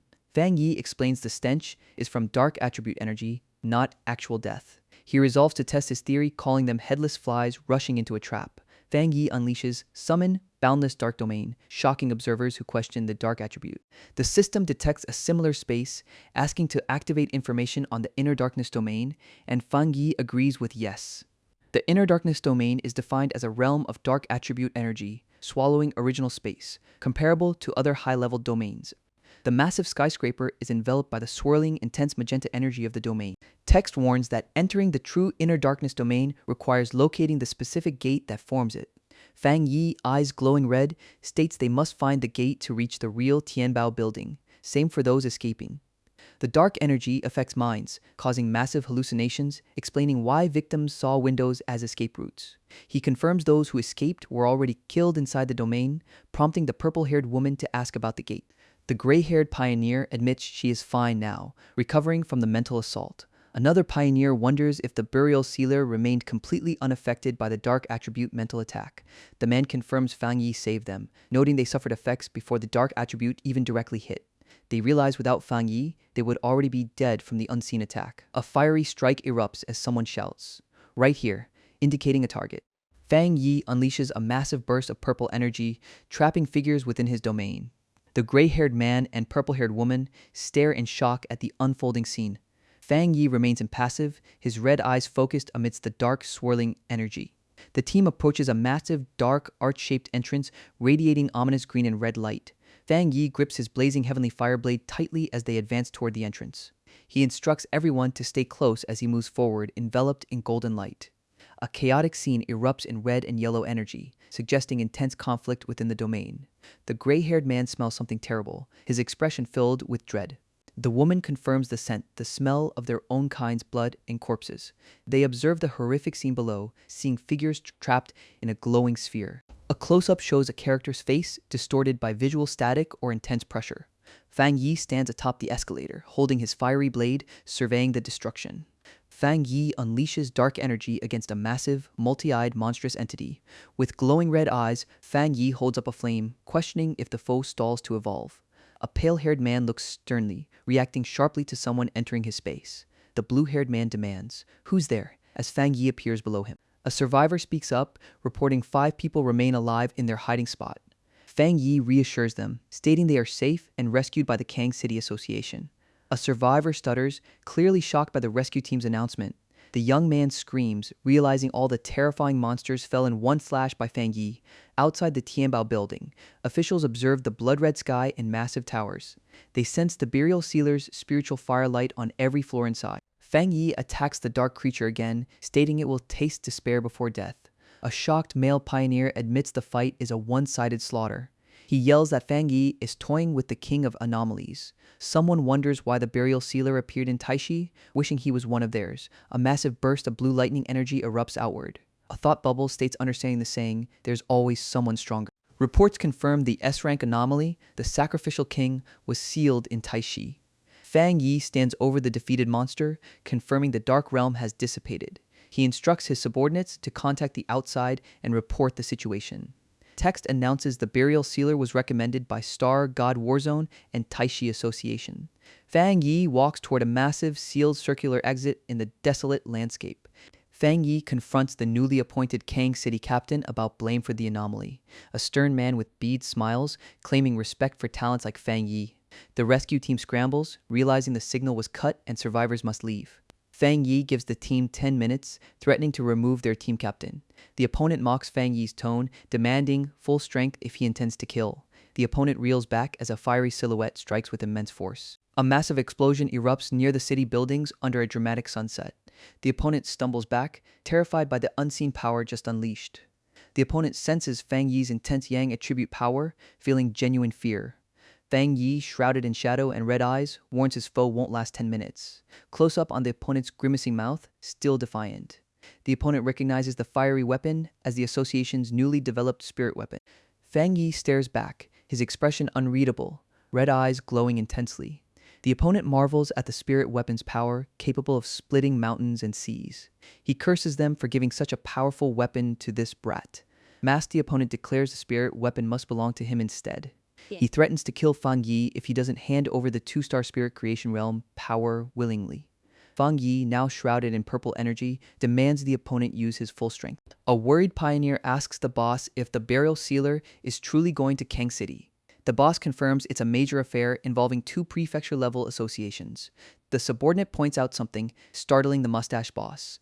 The boss learns Kang City's chosen captain is looking down on Tai City's people. The mustache boss explodes in anger, calling Kang City folks short-sighted fools. He questions if sealing an S-rank anomaly is truly that easy for them. The white-haired pioneer suggests the Kang City captain might just be overconfident. The other pioneer reveals the Kang City expert just reached 3-star spirit creation realm. Fang Yi's fist slams out, surrounded by purple energy, suggesting the opponent might die. A massive fiery explosion tears through the cityscape as the fight escalates. The opponent screams as his spirit power vanishes, sinking like water into an ocean. Onlookers notice the temperature rising, realizing a spell battle is occurring. Someone recognizes the firelight from news reports about spiritual energy revival. Fang Yi gives the opponent 5 minutes, reminding him to use his full strength. The muscular opponent grunts, clearly struggling under the pressure. His eyes widen in intense strain as the battle continues. A massive golden energy vortex swirls as a projectile descends rapidly. Officials outside realize the energy signature isn't dark attribute, questioning Kang City's status. They demand reports, having received no anomaly invasion alerts from Kang City. A subordinate reports the fight involves Kang City's new captain and Tai City's burial sealer over the divine blade. The officials react with shock, learning the captain refused to yield the weapon. One official furiously demands Kang City cease immediately or face high-level removal. Another declares they will dispatch a team immediately for this major spirit chi incident. A shadowy silhouette with glowing eyes appears in a doorway, commanding attention. Pioneer Guyuru volunteers, stating she is the most suitable person to lead the response. A young girl points excitedly at the sky, calling a bright light a shooting star. A woman shields the child, urgently telling them to stop looking and leave the area. A man packs bags, deciding they must flee Kang City for the safer Shen City. He wonders aloud if the world is truly changing as rumored online. A figure is engulfed in a massive burst of intense orange and yellow flame. Officials shout that the burial sealer attacked the Kang City Association, calling it bullying. They urge support for Captain Divine Blade, claiming he is about to collapse. Fang Yi, with glowing red eyes, is warned to stop his reckless actions near the association. They threaten a declaration of hostility if he harms Divine Blade, the Kang City captain. An official yells that they will never tolerate such behavior, demanding consequences. Fang Yi coolly asks if that is the true attitude of the Kang City Association. Fang Yi muses on the mentality of pioneers who misuse their power for plunder. He condemns the Kang City Association for letting such people act without consequence. His grim expression contrasts with the opponent's manic grin as a massive fire sphere explodes. Fang Yi reveals his Tang Blade is a custom weapon, not association property. Kang City Association Director Wang Zhong appears furious and tense. The observers note Yo Fengjiang, the Divine Blade, is a 3-star spirit creation powerhouse. His status as Yue clan heir places him among the top 5 captains in Xia country. Yet, they acknowledge the burial sealer completely outmatches him. They realize Fang Yi possesses the power to annihilate an entire city. Fang Yi stands tall, holding his fiery blade against the sunset backdrop. The officials panic, wondering if he intends to destroy the entire Kang City Association. A military helicopter approaches the fiery ruins as the battle concludes. A pilot reports detecting a massive wave of pure and powerful Yang attribute energy. The pilot notes the flames near the Kang City Association are rapidly diminishing. Another operative questions the fading flames while holding blue swirling energy. She admits they are already too late to intervene effectively. A woman with glasses senses Fang Yi's overwhelming power. She questions if he truly plans to destroy the third largest city in the country. Her hands gather a massive surge of bright blue water attribute energy. A large sound effect dominates the panel as the energy gathers. The woman recognizes the power as that of a national class pioneer. Below her, the city burns intensely despite the rain. She realizes that even with her power, Fang Yi was holding back before. The woman spots Fang Yi and the smiling captain below as HQ arrives. Fang Yi, holding his glowing blade, moves forward through the debris. The Thai city representative notes the weapon's purity surpasses their association standards. He exclaims that spirit weapon forging by the enemy exceeds their known capabilities. The Kang City captain demands an explanation now that HQ is present. Fang Yi states he gave them 10 minutes, but no one explained anything. Someone stresses HQ must consider public opinion regarding the situation. Gu Yuru introduces herself as HQ's representative amidst the ruins. A furious man rages that Kang City is ruined, and Fang Yi acts arrogantly. He demands HQ teach the burial sealer a lesson immediately. Gu Yuru, the Sei-Blue mystic, stands before Fang Yi in the wasteland. She admits the incident stems from their association's negligence. The Kang City captain apologizes, promising HQ will explain everything properly. The angry man shouts in disbelief at the apology. Another official is stunned that the Sei-Blue mystic is apologizing to him. The text confirms this negotiation sets HQ's official stance toward the burial sealer. Gu Yuru urges them to win him over, appease, and reward him to prevent conflict. She states the Tang City Association's concerns are irrelevant now. Fang Yi declares the Tang City captain tried to harm him and threatened his life. He condemns the captain for repaying aid with enmity and arrogance. The official labels the Kang City people a bunch of arrogant fools.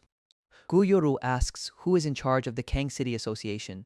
The stern man replies simply, I am. The smiling man gives them 3 days to manage public outcry with PR. The official agrees, assuring HQ they will handle the public reaction. Gu Yoru assures them HQ will prevent such events in the future. She warns that provoking Fang Yi means provoking HQ itself. The narrative explains the spiritual Qi revival era began with the King of Anomalies destroying Tai City, saved only by Elder Wu. Fang Yi acknowledges the situation, believing minor chaos is preferable to total collapse. 3 women stand sternly, one red-haired, one pale-haired, and one tall, dark-clad. They state that to maintain peace, powerful pioneers must confront threats head-on. Fang Yi observes unrest among pioneers seeking to cause greater chaos due to restlessness. Suppressing public discussion in Sha country curbs conflicts and slows anomaly spread. The pale-haired woman tells Fang Yi strong pioneers are needed to support this fragile peace.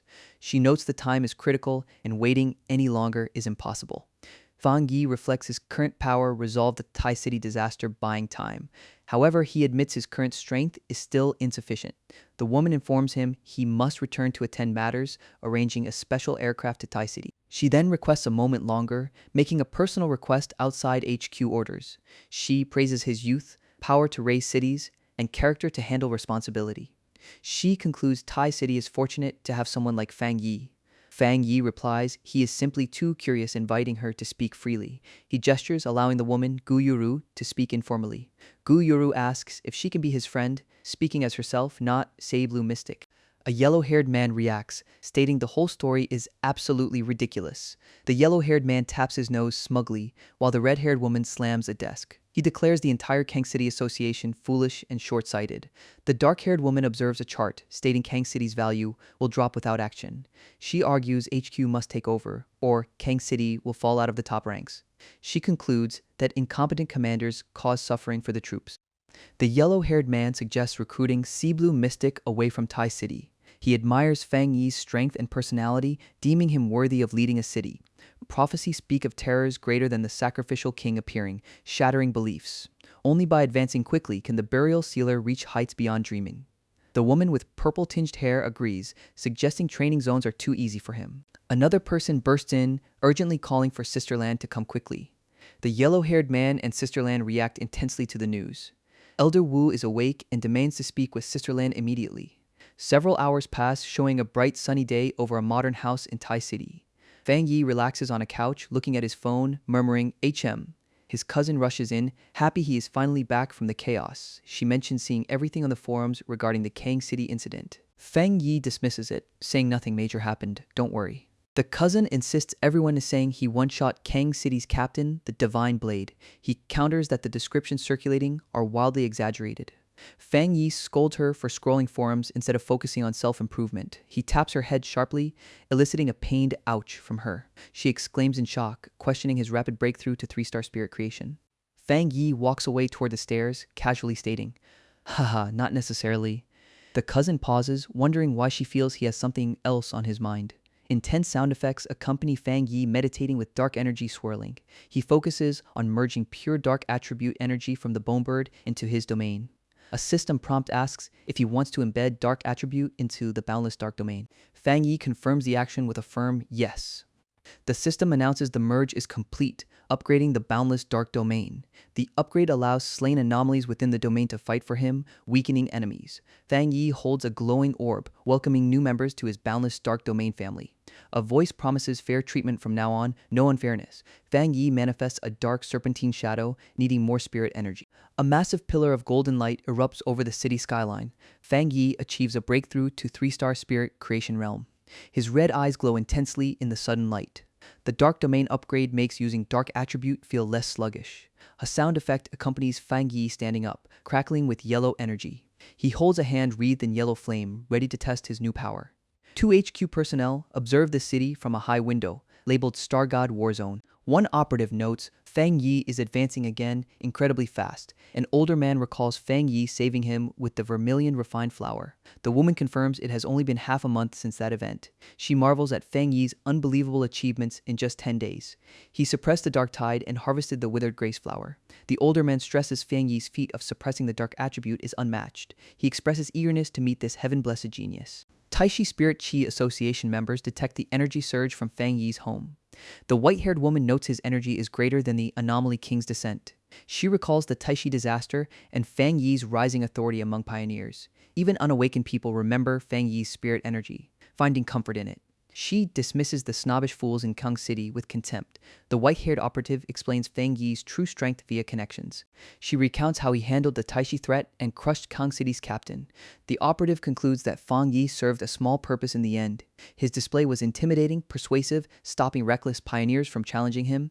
Someone reflects on the moniker Burial Sealer. A screen displays unread messages declaring pioneers are blind, worthless fools. Frustration mounts. No information is obtainable from contacts. They are unresponsive. The red-haired woman suspects none know the burial sealer or can reach him. She wishes intensely to meet him face to face. Some days she feels ignored due to her newcomer status in the ghost carving realm, believing they'd react differently in person. Post-revival, she questions if her qualifications and influence mean nothing now. Learning Kang City offended the burial sealer, she decides development there is impossible. The red-haired woman resolves to return to Taishi immediately. A hand quickly tucks a tablet device into a bag. She asserts that chips or the future of Spirit Chi revival demand action now. The scene shifts to a modern house nestled in dense foliage. A young woman asks her brother if he completed his breakthrough. The dark-haired man confirms his progress is decent, noting smoother energy circulation. The young woman mentions Sister Jilan's invitation to Tianhai Forest. She notes Tianhai Forest also underwent new world changes. The dark-haired man simply agrees to go. He mentions receiving an invitation, likely Star God Warzone compensating for Kang City. The young woman cheers excitedly as they agree to visit together. Text clarifies Tianhai Forest lies within Star God Warzone jurisdiction. A forbidding jungle scene appears under dark, stormy clouds, marked no trespassing. The forest evolved over 5 years into a new species ecosystem. Inside, shadowy entities with glowing red eyes lurk in high spirit energy concentration. It's a prime cultivation spot, yet a source of terrifying mutations despite the danger. The area remains under Star God Warzone administration. An observer notes Fang Yi's focus shifts, noticing a sharp, resolute young girl. A heavy sound effect punctuates a footstep on scorched ground. Another loud sound effect echoes as the scene shifts to a fiery forest. Fang Yi's companion remarks on the deadly cold aura, comparing it to the dark tide. A powerful red energy erupts, ensnaring the companion in dark tendrils. Fang Yi explains these flames desire to consume life energy, unlike normal fire. A massive clash of yellow and red energy engulfs the area. Fang Yi instructs his companion, Yi, that the source is likely wood attribute. Fang Yi channels intense yellow energy into his outstretched hand, forming a blade.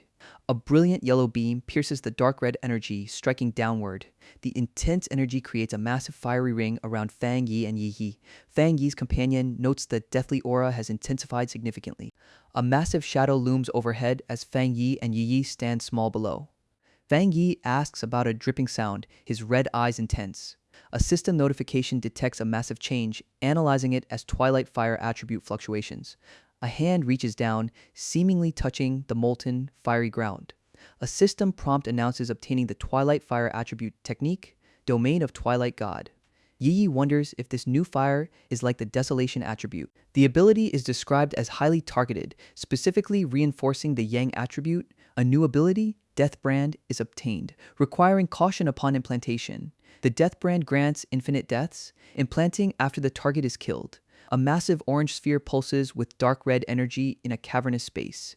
Yi expresses amazement that her cousin subdued that hellish fire. Someone urges her not to space out, stating there is more to process. A dark, shadowy form looms over the scene, suggesting further developments. Fang Yi's intense gaze contrasts sharply with the woman's distressed expression below. The woman confronts a massive, shadowy beast with glowing red eyes, asking if it's a dragon. Fang Yi dismisses the terrifying creature as merely a large, four-legged bug. Wielding a yellow flame blade, Fang Yi prepares to test his new twilight fire domain. The dragon unleashes a torrent of intense, swirling red and orange flame breath. Fang Yi blocks the massive attack with a brilliant yellow energy shield. Red, spiky protrusions erupt violently from the scorched, dark ground.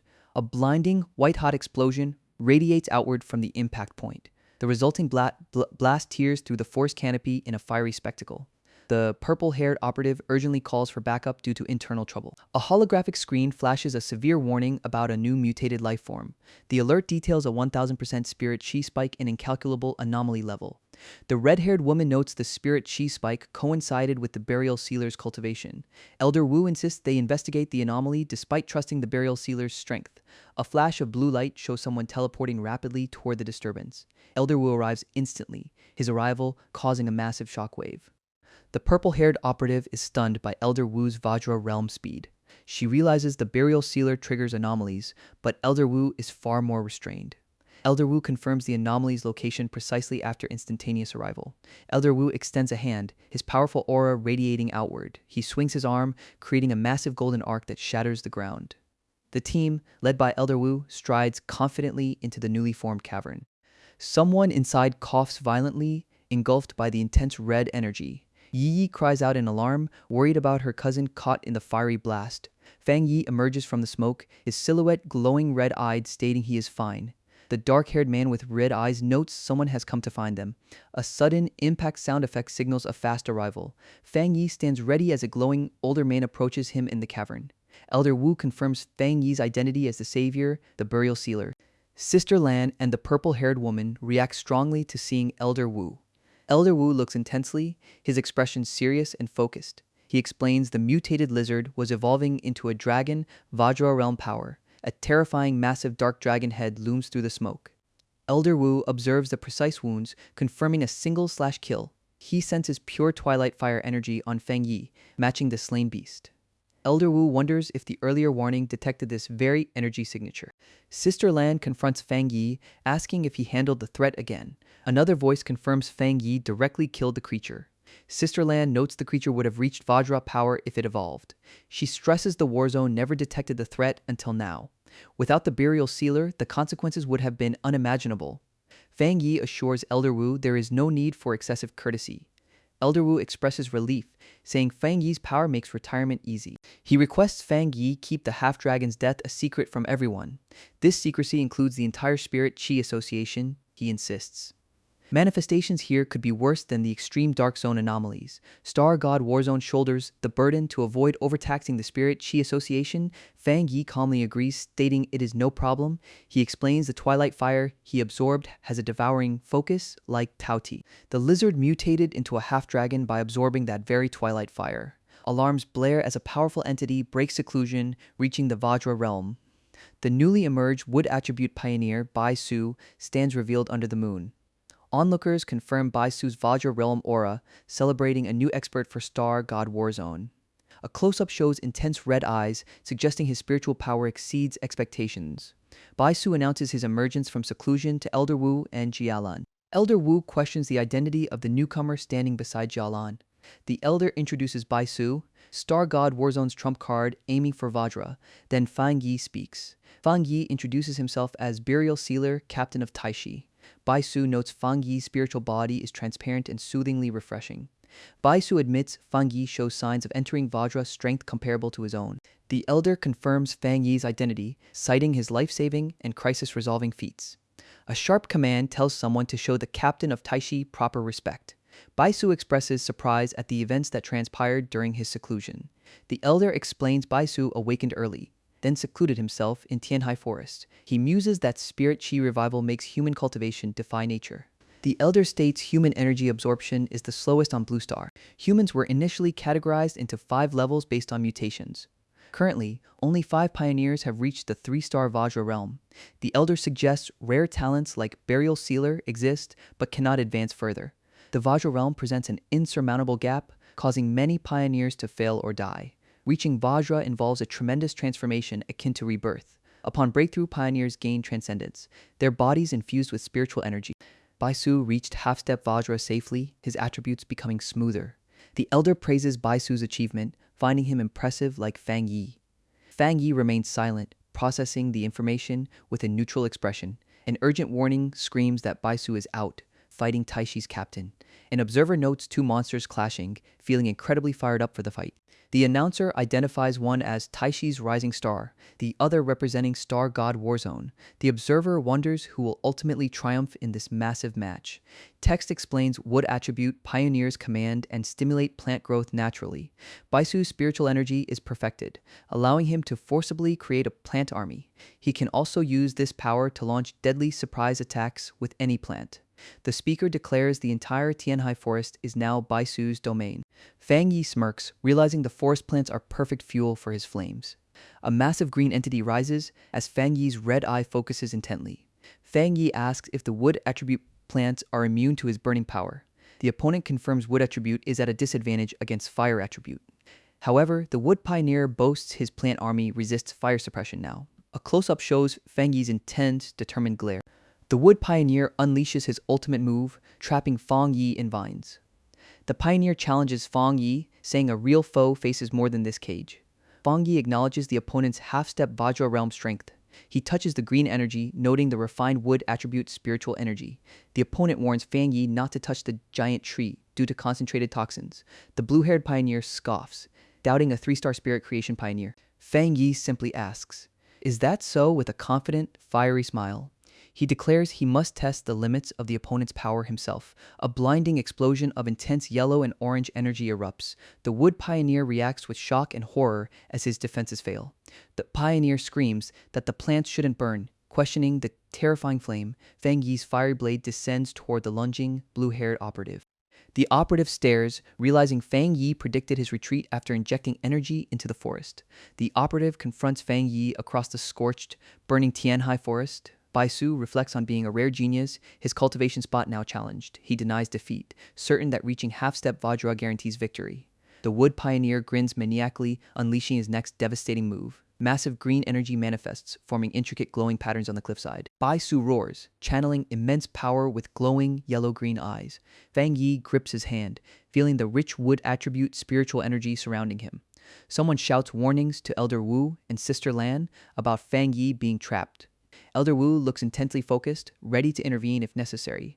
Fang Yi's eye burns with yellow flame, ready to counter the green energy. He leaps upward, wielding his glowing yellow sword against the green tendrils. The golden blade slices through the binding energy with immense force. Bai Su coughs violently, blood dripping from his mouth as he clutches his face. The defeated pioneer vows to recreate the entire forest environment again.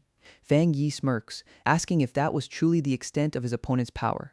The Burial Sealer launches himself downward, shattering the green barrier. Observers note Fang Yi's disappointment in Star God Warzone's strength. The purple-haired operative admits Fang Yi is correct about Bai Su's performance. The dark-haired woman asserts that Bai Su losing is completely normal. Elder Wu notes Bai Su's mental state is strained, unlike the Burial Sealer. Bai Su spits blood, thanking Elder Wu for the observation with a grim look. Despite the damage, the wood pioneer insists he can continue fighting. Fang Yi states plainly that it is time to conclude their intense confrontation. A hand clasped together in a gesture with red characters above. The red-eyed man acknowledges the opponent's top-tier clone ability. However, he notes the foe drained significant personal energy. He declares that despite this, the match must now conclude. The black-haired man unleashes a massive wave of yellow flame energy. The blue-haired pioneer's fiery clones are instantly engulfed and destroyed. Another figure screams, asking for the opponent's location. A massive fiery dragon head manifests amidst the blinding light. The blue-haired pioneer, now engulfed, is clearly overwhelmed. Fong Yi stands tall, bathed in golden fire, declaring the end. The blue-haired pioneer is seen being utterly consumed by the flames. Observers note Bai Su's swift and devastating defeat. Sister Lan and the other woman react to the shocking loss. The woman in the foreground states she expected Bai Su to lose, but not suffer such a crushing defeat to this monster. The purple-haired operative and her partner express shock at the outcome. They confirm Feng Yi defeated 2 disaster-level anomalies consecutively. The blue-haired pioneer, now defeated, scoffs at Feng Yi's half-step Vajra realm. He dismisses Feng Yi's strength, stating that's all it is. The pioneer's face contorts in a furious, intense glare. He thanks Feng Yi for the lesson, announcing he must return to seclusion. Feng Yi casually agrees, stating, "All right, no problem." The purple-haired operative questions his immediate seclusion. The blue-haired pioneer activates a bright yellow aura, declaring seclusion. Elder Wu and Sister Lan react, noting his first seclusion after awakening. Elder Wu questions if Fang Yi is alright, noting the forest's diverse attributes. He observes that the lightning attribute absorbed more energy after the previous clash. The elder looks down intensely, his expression serious and focused. He recalls Fang Yi never fully showed his lightning attribute powers before. Elder Wu laughs heartily, calling them talented and promising. He orders the area cleared, ensuring the 2 youths are not disturbed during training. A close-up shows Elder Wu's satisfied gaze, hoping for the best outcome. Fang Yi stands in the bamboo forest, his red eyes glowing faintly. He confirms Star God Warzone respects his requests, avoiding pressure. Fang Yi channels power, radiating intense blue energy out. He declares this is the true power of absolute strength. A thought bubble signals something immense is rapidly approaching. A close-up reveals Fang Yi's eye crackling with electric blue energy. Fang Yi calls upon divine thunder, 100-fold tempering. Massive blue lightning bolts strike down from the churning storm clouds. Onlookers question what the burial sealer is doing, contacting lightning. Fang Yi is encased in a bright blue shield, rocks flying around him. An observer notes his extreme fire attribute fighting pure lightning power. They warn this clash of extreme attributes will destroy his body. The speaker explains dual attributes have a primary and secondary role. If one attribute dominates, the other only plays a supportive role. Collision of 2 extreme attributes means certain destruction. The observer wonders if Fang Yi understands this fundamental danger. The lightning converges into a blinding, massive pillar of energy. Fang Yi smiles confidently, blue lightning tracing his features. Fang Yi declares his bones and meridians are roaring with lightning. All his acquired attributes are harmonizing, completing tempering for inner flame, heavenly fire, and yang. The dark attribute tempering is also officially complete. Divine thunder tempering finishes, body and spirit power integrate, reserves become abundant. Fang Yi feels the lightning baptism is a complete rebirth. A massive surge of blue energy blasts outward. The energy strike impacts a mountain peak, causing an explosion. He notes training in Tianhai Forest Heavenly Thunder is a new experience. The blue-haired operative is stunned by the casual mountain shattering. She realizes Fang Yi used less than 30% of his power. She doubts any other Thunder Pioneer could match that single, distant punch. Looking up, someone sees Fang Yi ascending into the bright sky. The blue-haired operative wonders if the fight is finally over. The blue-haired operative tells Fang Yi they will spar again later. The older man, Elder Wu, laughs, impressed by the elite visitor.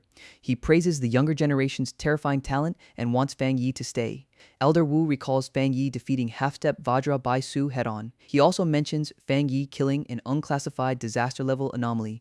Elder Wu states Fang Yi reached the top of Xia country through sheer cultivation. He wishes Fang Yi could become his successor without hesitation. Sister Lan, Jalan, points out Star God Warzone needs Fang Yi's help now.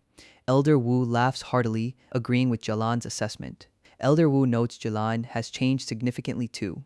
Jalan asks if he truly noticed her changes.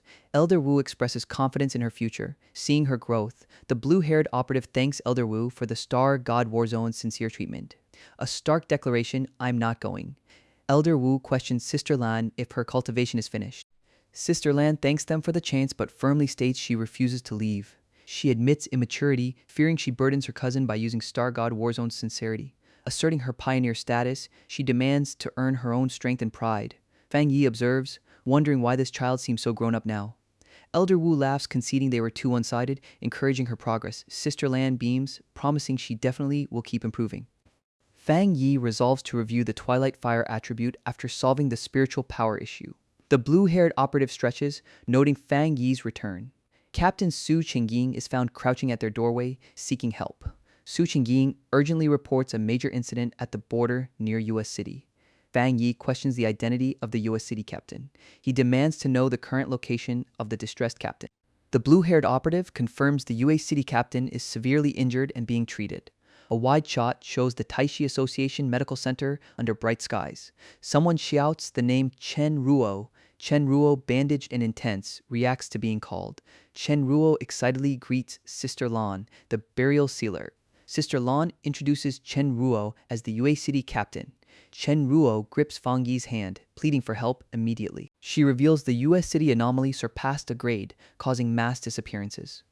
Fang Yi pauses, his expression hardening as he processes the information. Chen Ruo explains the anomaly concentration is only B grade, yet people vanished. The distressed operative insists on a special connection to her sister, believing her alive. A close-up shows the operative's wide, determined eyes shining brightly. The operative tells Fang Yi the most important thing is her offering.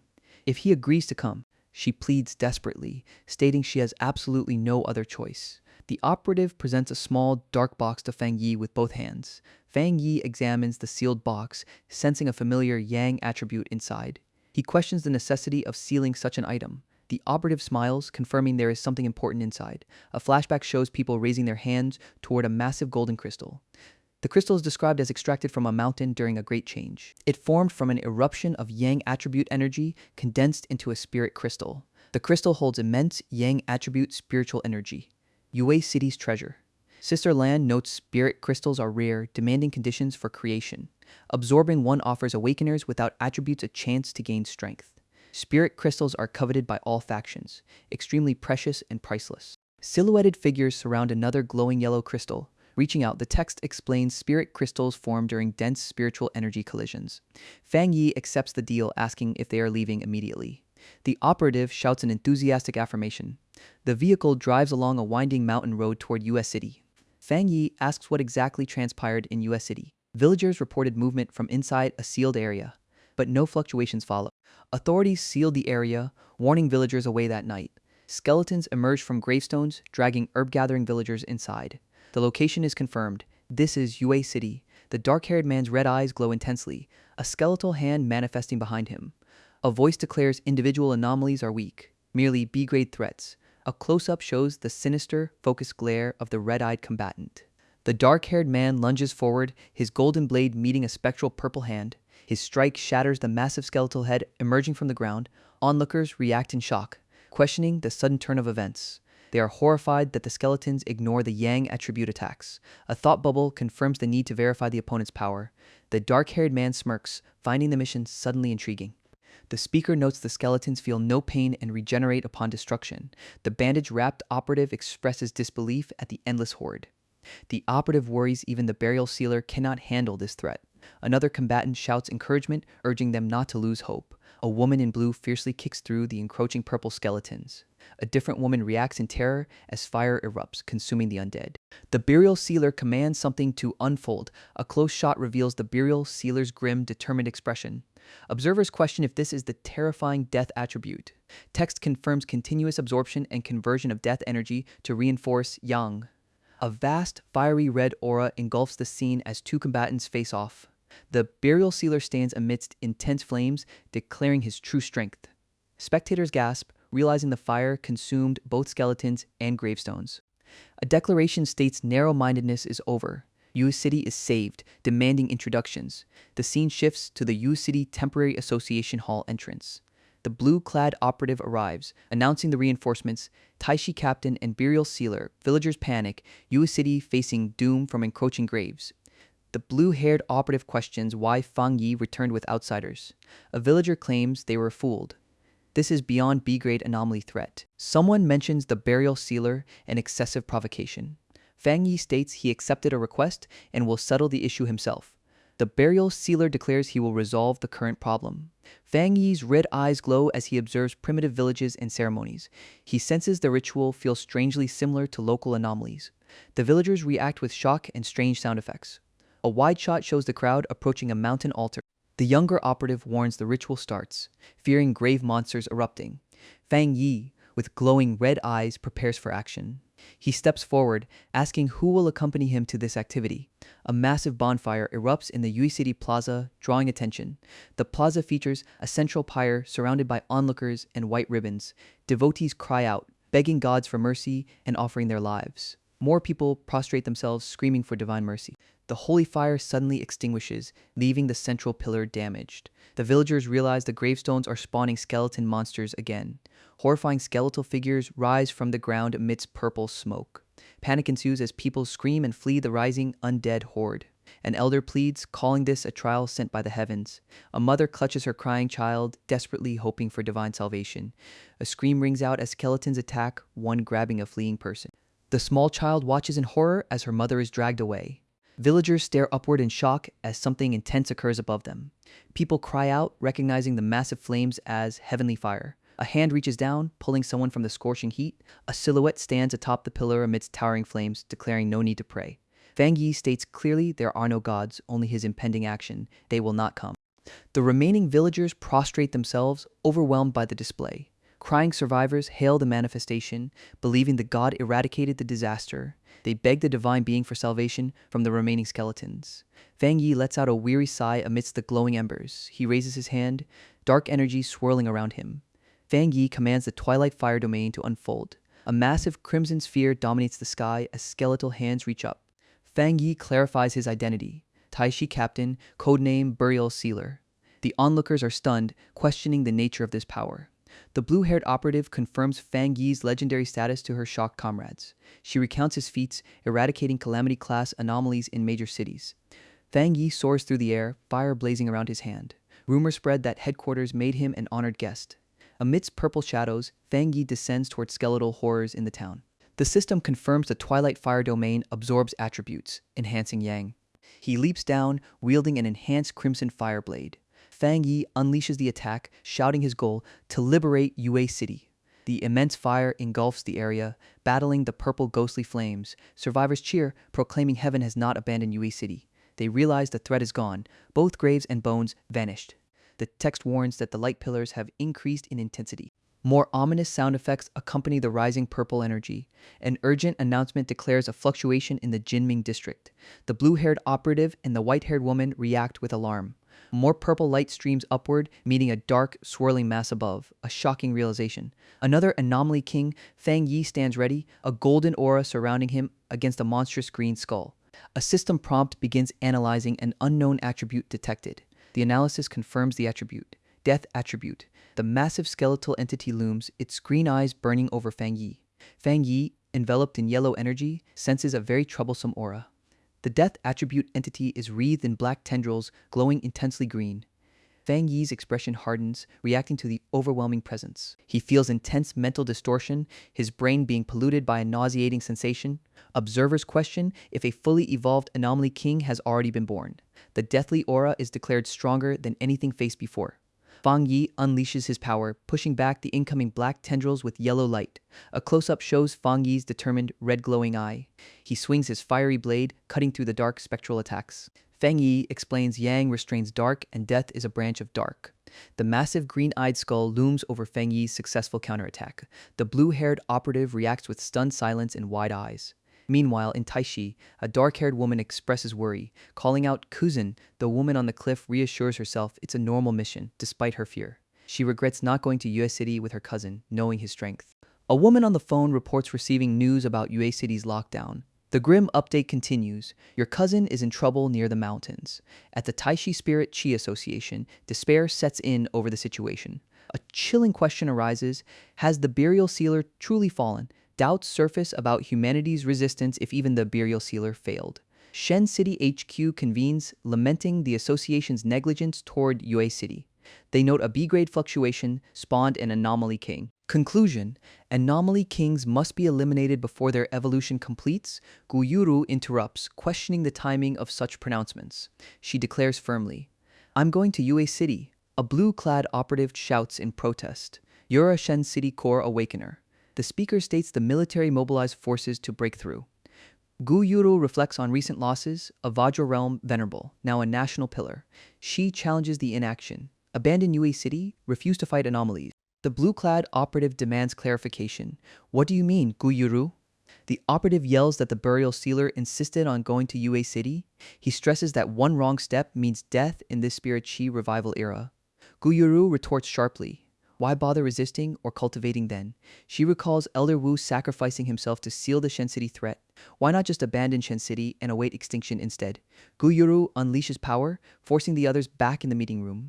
They restrain her, arguing they must protect their core members. She spits the word cowards, refusing to accept the loss easily. She insists she witnessed the burial sealer's strength firsthand.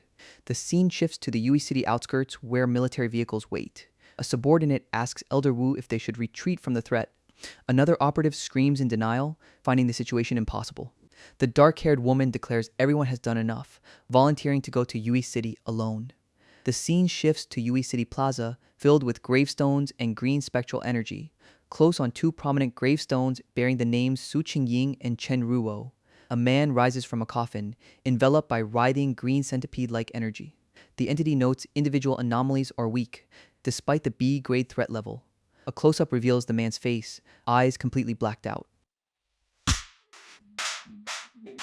A system notification confirms the implanted death brand has activated successfully. Another system box announces the trial of the death brand is now over. The man scoffs, finding the death brand trial almost kind compared to the Death King. He faces a colossal skeletal entity with glowing green eyes.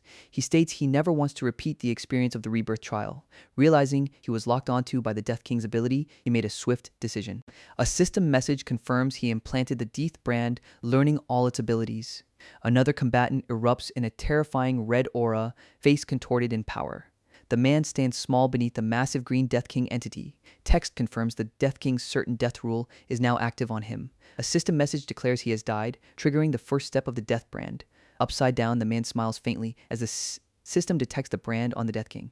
The second stage of the death brand ability is triggered by this detection. The system announces the final stage. The death trial will now commence.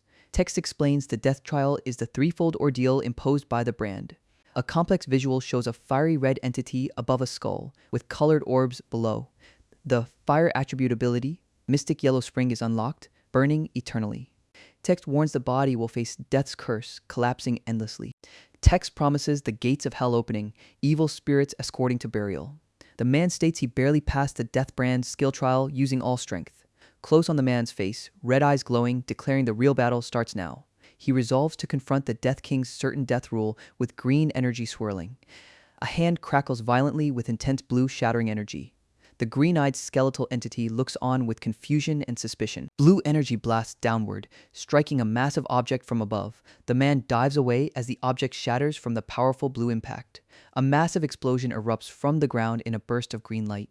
The Death King entity rises from the green devastation, towering over the area. A silhouette ascends through swirling, light green clouds above. A split panel shows the man's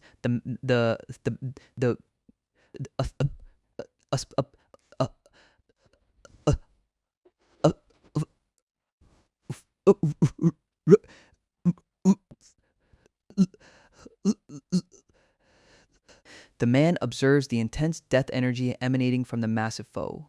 The Death King entity unleashes more green spectral power aggressively. The massive green entity erupts upward with terrifying force. Close on the man's face, blood dripping from his mouth, looking fierce. A speech bubble exclaims the overwhelming density of the death energy. Three operatives stand on a dark cliff, one calling out, "Cousin." The blue-clad operative unleashes a powerful, sharp beam of blue energy. The woman with blue energy replies, "Count me in," readying her power. The dark-haired woman smirks, recognizing the blue-clad operative. Sea blue mystic, massive spheres of intense yellow and orange fire erupt violently. Survivors buried under rubble ask, "What just happened?" Looking dazed. A powerful green force bursts through the ground as the observers watch. Three operatives warn each other about anomalies pulling beings into gravestones. Skeletons erupt from the ground amidst violent green energy bursts. More skeletal horrors are violently thrown back into the earth. Two women react with shock and alarm to the unfolding situation. One operative questions the anomaly king's sudden mass retreat. The other confirms they must handle whatever comes next. A massive impact shakes the ground as something heavy lands. A powerful individual carries a wounded comrade off the battlefield. The rescuer believes the king's withdrawal offers a chance for recovery. The sight of the retreating king proves the burial sealer caused trouble. Close on Fang Yi's face, his eyes glowing intensely red. A massive red character dominates the panel, signifying immense power. Fang Yi stands alone, death count displayed as 2. System confirms the death brand dragged the Death King into the death cycle, weakening it by 10%. Fang Yi confronts the Death King, noting its absolute rule of death. The system announces the death brand activation on the king. The certain death rule now applies to Fang Yi as well. A split panel shows Fang Yi's smirk alongside the Death King's skull. More violent sound effects accompany a massive green energy surge. A skeleton unleashes an attack while enveloped in vibrant green flames. Fang Yi evades multiple incoming green energy projectiles from above. A powerful explosion of energy erupts where Fang Yi was positioned. The death count ticks up to 3 as the Death King gloats. System reveals the Death King is weakened to 30%, collapsing without perception. Fang Yi unleashes his power, shattering the Death King's attack. System confirms the Death King received Netherflame Incineration debuff. The man notes the Death King ignores the warning, feeling no pain from the death brand. He ascends, believing his attacks are utterly meaningless to the foe. Close on the Death King's massive skull, glowing with malevolent green eyes, death count hits 4, the Death King weakening by 45%. Mark Collapse of Death is successfully triggered. The man's face cracks with green energy, declaring it's starting again. A colossal skeletal hand reaches down, snatching the man from the air. The man challenges the entity, asking what it has become. His expression hardens, now wreathed in intense green corruption. He flashes, now engulfed in brilliant, defiant yellow flames. The Death King reacts with confusion, holding a small orange flame. System updates. Death count is now 5. The green energy intensifies around the monstrous skull. Scene shifts outside US City, showing jagged, menacing rock formations. 2 observers stand amidst the eerie green landscape. One questions if the gravestones are collapsing, shocked by the sight. The other confirms the collapse, pointing toward dissipating frontline light. Both look up as the swirling green vortex above begins to fade. The first observer wonders if her cousin is actually still alive. A heavily armored warrior yells to enter U City for survivors. He orders support and evacuation for the wounded and survivors. Other powered allies prepare for potential new anomalies. Back in U City, the central monument stands amidst dark, jagged terrain. A hand bursts upward from the cracked ground. Suddenly, the entire scene collapses with a dramatic announcement. The blue-haired operative focuses, realizing the danger of the gravestones. A character desperately strikes a gravestone, calling out for Chenruo. They discover Chenruo, alive inside, confirming she didn't vanish like her sister. Looking up, the operative notices the swirling, ominous sky above them. She cries out in alarm as a bright blue light collapses into the vortex. A dark entity slams violently into the ground with immense force. A stylized green symbol flashes intensely against the black background. The noble Death King appears, questioning the lesser creatures before him. The Death King roars in fury, demanding respect from the unseen foes. A massive shadowy form with burning red eyes screams in rage, close up on terrifying red eyes pulsing within absolute darkness. A huge glowing red sphere dominates the frame, radiating power. A system screen displays the progress reaching 90%. Green energy shatters violently outward with an explosive sound effect. The system confirms the progress has reached 100%. Text confirms the Death King's abilities are now completely weakened and taken. A close-up reveals Fang Yi's face, his eyes glowing vibrant magenta. Fang Yi ascends into the purple-tinged sky, bathed in divine light. The operatives stare up, realizing this is beyond expectation. The blue-haired operative stutters that Burial Sealer not only escaped death, but mastered the Death King's power. The older operative marvels, suggesting something even more unbelievable occurred. He explains the certain death rule was broken by Fang Yi's breakthrough. Fang Yi stands wreathed in purple energy, having mastered the ability to destroy the Death King. The revelation hits. Rebirth after death. The purple-eyed operative insists, no, look. The group realizes rescue was possible only because Burial Sealer didn't turn victims into puppets or attack them directly. Rescuers find a badly injured woman whose skin is turning purple, asking what happened.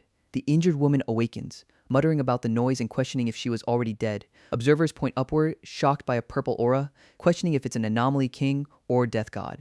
Someone shouts that the name Burial Sealer sounds terrible. A small child looks up in awe at the unfolding events. A survivor exclaims joyfully that he is a god who defeated the evil thing. A sound effect accompanies a purple energy sweep across the dark sky. Fang Yi floats upward, wielding a massive, shadowy purple weapon. He declares grimly, "It's over." Fang Yi unleashes a devastating purple energy beam downward. Someone gasps in disbelief. This is older survivors react with shock and confusion to the aftermath. The survivors watch Fang Yi descend amidst the purple and red energy storm. The three powerful entities below observe the netherworld whales descending upon them. Fang Yi commands the darkness. "Return to where you belong." He extends his hand, radiating brilliant yellow light labeled Yang Attribute Purification. A stylized brown signature flashes across the black void. An overwhelming burst of pure white and yellow light explodes outward. Allies look up toward the intense golden light descending from the heavens. Fang Yi sighs, relieved, stating, "Phew, finally over." He stands alone in the ruined graveyard, surrounded by blue-tinged destruction. The blue-haired operative rushes forward, embracing Fang Yi and shouting, "Bro." The operative looks confused, marked by question marks, while hugging him tightly. The woman cries out, relieved, asking if Fang Yi is truly alive after scaring her, touching his head. Fang Yi, with a slight smirk, assures her he is perfectly fine, showing no harm. A different woman with light blue pigtails smiles, thanking him briefly, looking slightly confused. The pigtail woman watches as the first woman embraces a wounded comrade nearby. Fang Yi asks if the sister of the wounded individual is still alive, his red eyes glowing. He concludes that her survival is the best possible outcome they could have hoped for. Elder Wu, armored and stern, reports that the estimate or assessment is now complete. Elder Wu mandates proper execution of post-disaster reconstruction and compensation plans. The light blue-haired operative confirms Shen City will also open an aid channel. The purple-haired operative, named Jialan, asks Elder Wu about announcing the spiritual qi revival. Jialan feels insignificant, questioning how long pioneers must hide this truth from the public. The narrative explains people are preparing for the apocalypse even without awakening.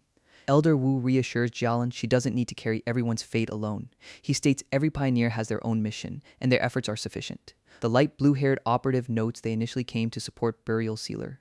She adds that meeting him is now unnecessary since he is handling things. Elder Wu observes that Fang Yi seems very busy with his current tasks. A small group cheers for Fang Yi, proclaiming his status at the top of Xia Nation's pillars. A massive crowd hails Fang Yi as their god, thanking him for saving them from becoming ghosts. Elder Wu declares announcing the defeat of the Anomaly King is a deterrent to other nations. He insists they must keep Burial Sealer's records and abilities strictly confidential. Others reveal that countries A, B, and C investigated Fang Yi since his fame. They admit that despite investigation, they know none of his core data or abilities. The silhouette of Fang Yi, wreathed in purple energy, stands over the globe. This achievement means Xia Nation grasped the rules of a king, something the Blue Star lacked. Text confirms the need for the Yue City treasure, the Yang Attribute Spirit Crystal. He now possesses 2 top-grade attribute crystals, dark and yellow. Fang Yi stands under falling water, his muscular back exposed. System announces successful compilation, obtaining the dark attribute technique, Death Traverse. Fang Yi appears cloaked in purple darkness, stepping forward with the new skill. He notes Death Traverse is just a teleportation skill, despite sounding mystical. Walking down a sterile hallway, Fang Yi appears calm and composed. He demonstrates spatial teleportation, the ultimate escape skill appearing instantly. Acknowledged by the Death brand, he can now absorb dark power directly. His control over dark spirit power has improved significantly. Fang Yi stands before the spectral Death King remnant, nearing the Vajra realm.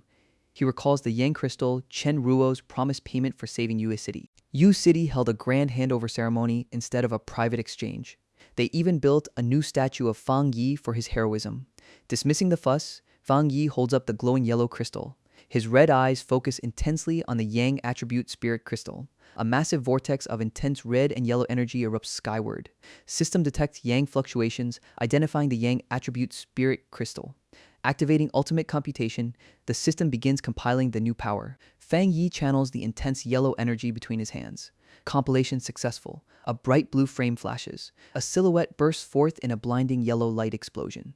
System confirms obtaining the Yang Attribute Technique, Sun God.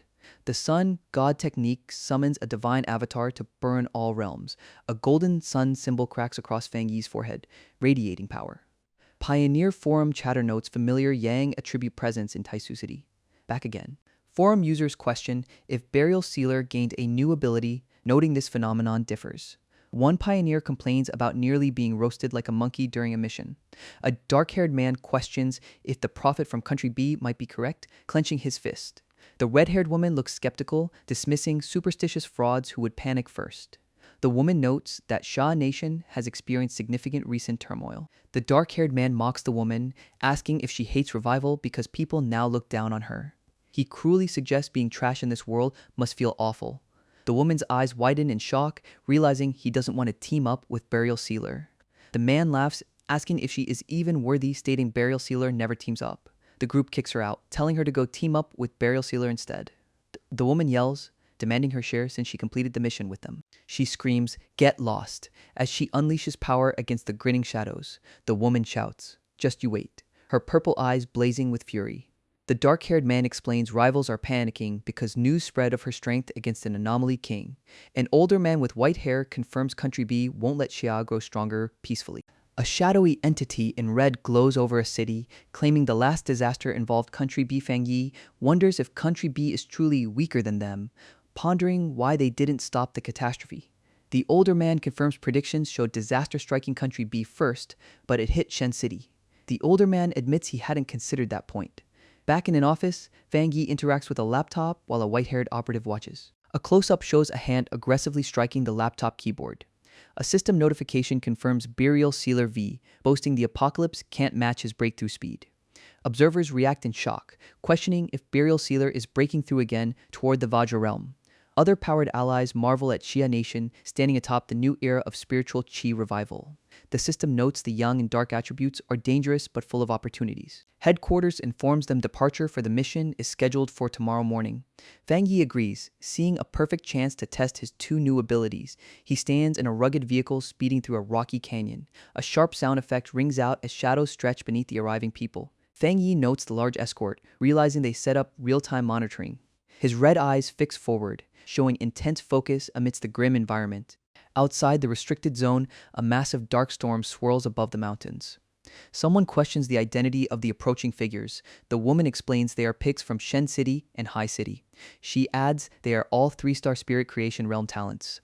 The hidden pioneers behind them are noted as top performers in past zones. Song Yiming introduces himself, a Hai City elite pioneer with dual Windfire attributes. Wang Lan introduces himself as Hai City's new captain, Water Attribute Pioneer. Fang Yi offers a curt greeting to the newcomers. He confirms everyone knows the danger of the Bailing restricted zone. The woman instructs everyone to break through the dark storm curtain alone. Fang Yi notices the two newcomers staring intently at him. Song Yiming scoffs dismissively at Fang Yi. Song Yiming declares he will go first, drawing a glowing red sword. He admits half the reason he joined was to see Burial Sealer's power. Song Yaming is amazed Fang Yi mastered the dark attribute after Yue City. Song Yaming unleashes his wind and fire power, pushing it to the extreme. The woman observes that Burial Sealer already mastered both his attributes. Song Yaming finds penetrating the dark storm easy due to his fire attribute. One operative notes, Yang attribute feels cold and repulsive to the body, not strong. The other suggests Yang compatibility might stem from his fire attribute. The first operative agrees, stating passing the dark curtain earlier felt worse. He wonders about the rumors concerning Burial Sealer outside. The second operative expresses a desire to witness Burial Sealer's true capability. A sudden shout of danger erupts as yellow lightning flashes. Fang Yi, with red eyes and a dark aura, stands silently with a woman behind him. The brown-haired man asks the newcomer, "You!" A younger operative and the brown-haired man look shocked at the arrival. Someone confirms their presence, asking how they achieved that feat. The speaker exclaims the dark storm curtain is being forcibly split without regeneration. Fang Yi simply replies, "Very simple," he explains, using stronger, higher quality Yang attribute to suppress the dark attribute. He adds that while it drains spiritual energy, Yang naturally restrains dark power. Fang Yi regrets only bringing Jialan for safety, not more pioneers. The brown-haired operative reacts with shock, exclaiming he said, "Simple?" The younger operative questions if Fang Yi is in the same realm, noting the difficulty. The woman with long hair smiles, stating every genius pioneer shatters one's worldview. Fang Yi responds with a slight, knowing smirk. The Xia pioneers descend into the cavern where the other group waits. The brown-haired operative questions Fang Yi's power level, only A level. He then decides to test the dark attribute power anyway. I can give it a try. Fang Yi rushes forward with glowing red eyes, followed by his allies. 3 imposing figures from Country B exit the darkness. Fang Yi observes them, asking if those are people from Country B. Xia forces warn intruders this area belongs to them, demanding immediate departure. The blonde man boasts that times have changed, claiming rightful opportunities due to superior strength. The dark-haired operative questions their philosophy. Only the strong deserve opportunities. The blonde leader senses their auras are suppressed, noting Jialan and Song Yiming are superior. A stark command rings out, then get lost. Fang Yi's red eyes glow intensely, a chilling smile playing on his lips. A voice announces locating 3 Country B intruders in the northwest quadrant, ordering expulsion and increased monitoring. Jialan and her allies stand ready, the purple-haired woman towering over the others. A massive red sound effect dominates the dark background. The blonde invader challenges them, asking if they refuse a toast only to forfeit. A shocking revelation, a dark attribute pioneer. A split panel shows determined eyes on the left, sheer terror on the right. The blonde man unleashes dark power, declaring this is his home ground in the dark territory. A large green sound effect emphasizes the rising dark power. The purple-haired woman identifies the threat, nether poison attribute from corrupted corpses mutated by dark attribute. The younger operative panics, asking their objective. Another operative screams that communication and monitoring equipment were destroyed. Fang Yi states grimly that the intruders aim to kill them and silence the evidence. The red-eyed operative demands action, strike the dark power before the casting finishes. A warrior charges forward with a fiery sword while another prepares a blue shield defense. A massive clash of energy erupts as the fiery attack meets the dark swirling mass. The dark and light energies collide in a blinding, swirling vortex of red and yellow. The charging warrior looks up in shock as the explosion peaks. The Xia team watches the incoming devastation, realizing the danger. A warning rings out, "Everyone, be careful." A shocked operative cries out that his defense is failing against a dark entity. A central black-haired individual commands allies to spread out while holding a glowing staff. A massive beam of yellow light cuts through the darkness where the enemy was, close up on a face with glowing red eyes emerging from shadow. The green-wreathed adversary mocks a fire attribute pioneer from Jia, claiming they won't be lucky next time. The central operative stares down, his expression grim and focused. The injured allies groan as the dark entity's power envelops them. The green-clad woman screams that the enemy has hidden strength, reaching 2-star Vajra realm. A voice curses the cunning old bastard responsible for this situation. The green-wreathed antagonist laughs maniacally, flanked by 2 muscular allies. Outside the restricted zone, personnel report the storm curtain is closed, infiltration is impossible. An alert demands headquarters be notified. Country B pioneers infiltrated and attacked border personnel. An operative demands confirmation that footage of the destruction is saved. An assistant confirms all footage is backed up, even with recent turmoil. They review footage showing a Country B pioneer with dark attribute, though noted as a sub-attribute. Analysis reveals the wound from this dark power will never heal. They discuss Country B's cruel pioneer experiments, suspecting the attacker is one of their creations. The dark entity gloats that the companions' bodies will rot from nether poison, feeding its spirit power. The black-haired operative stares back, declaring the antagonist will return to Country B with him. The green-haired villain grins, reaching out, threatening to absorb the operative. The purple-haired Jialan senses the spirit pressure, recognizing a national-level powerhouse from Country B. The injured comrade yells, questioning if they want everyone to die by fighting back. Fang Yi, glowing with yellow energy, dismisses the 2-star Vajra realm opponent as weak. He asks if the dark sub-attribute ruler realized his nether poison has no effect. The antagonist screams in shock, demanding to know what Fang Yi just said. The Country B adversary taunts Fang Yi, suggesting his allies will soon perish. The green-wreathed villain laughs, boasting his nether poison is inescapable for humans. Fang Yi unleashes a blinding burst of yellow yang energy, sword held high. The antagonist reels back, shocked by the sudden appearance of the yang attribute. The Country B expert cries out, recognizing Fang Yi mastered yang attribute. Fang Yi summons the heavenly fire blade, preparing a decisive strike. The fiery attack slams into the dark entity, causing a massive explosion. The villain screams, wondering how a human wields power near an anomaly king. Utter shock registers on the face of the dark entity as he screams impossible. The dark power engulfs the villain, leaving only question marks below. The Xia pioneers watch in horror, one bleeding from the mouth. A sickening sound effect as the dark power seems to dissipate from the villain's face.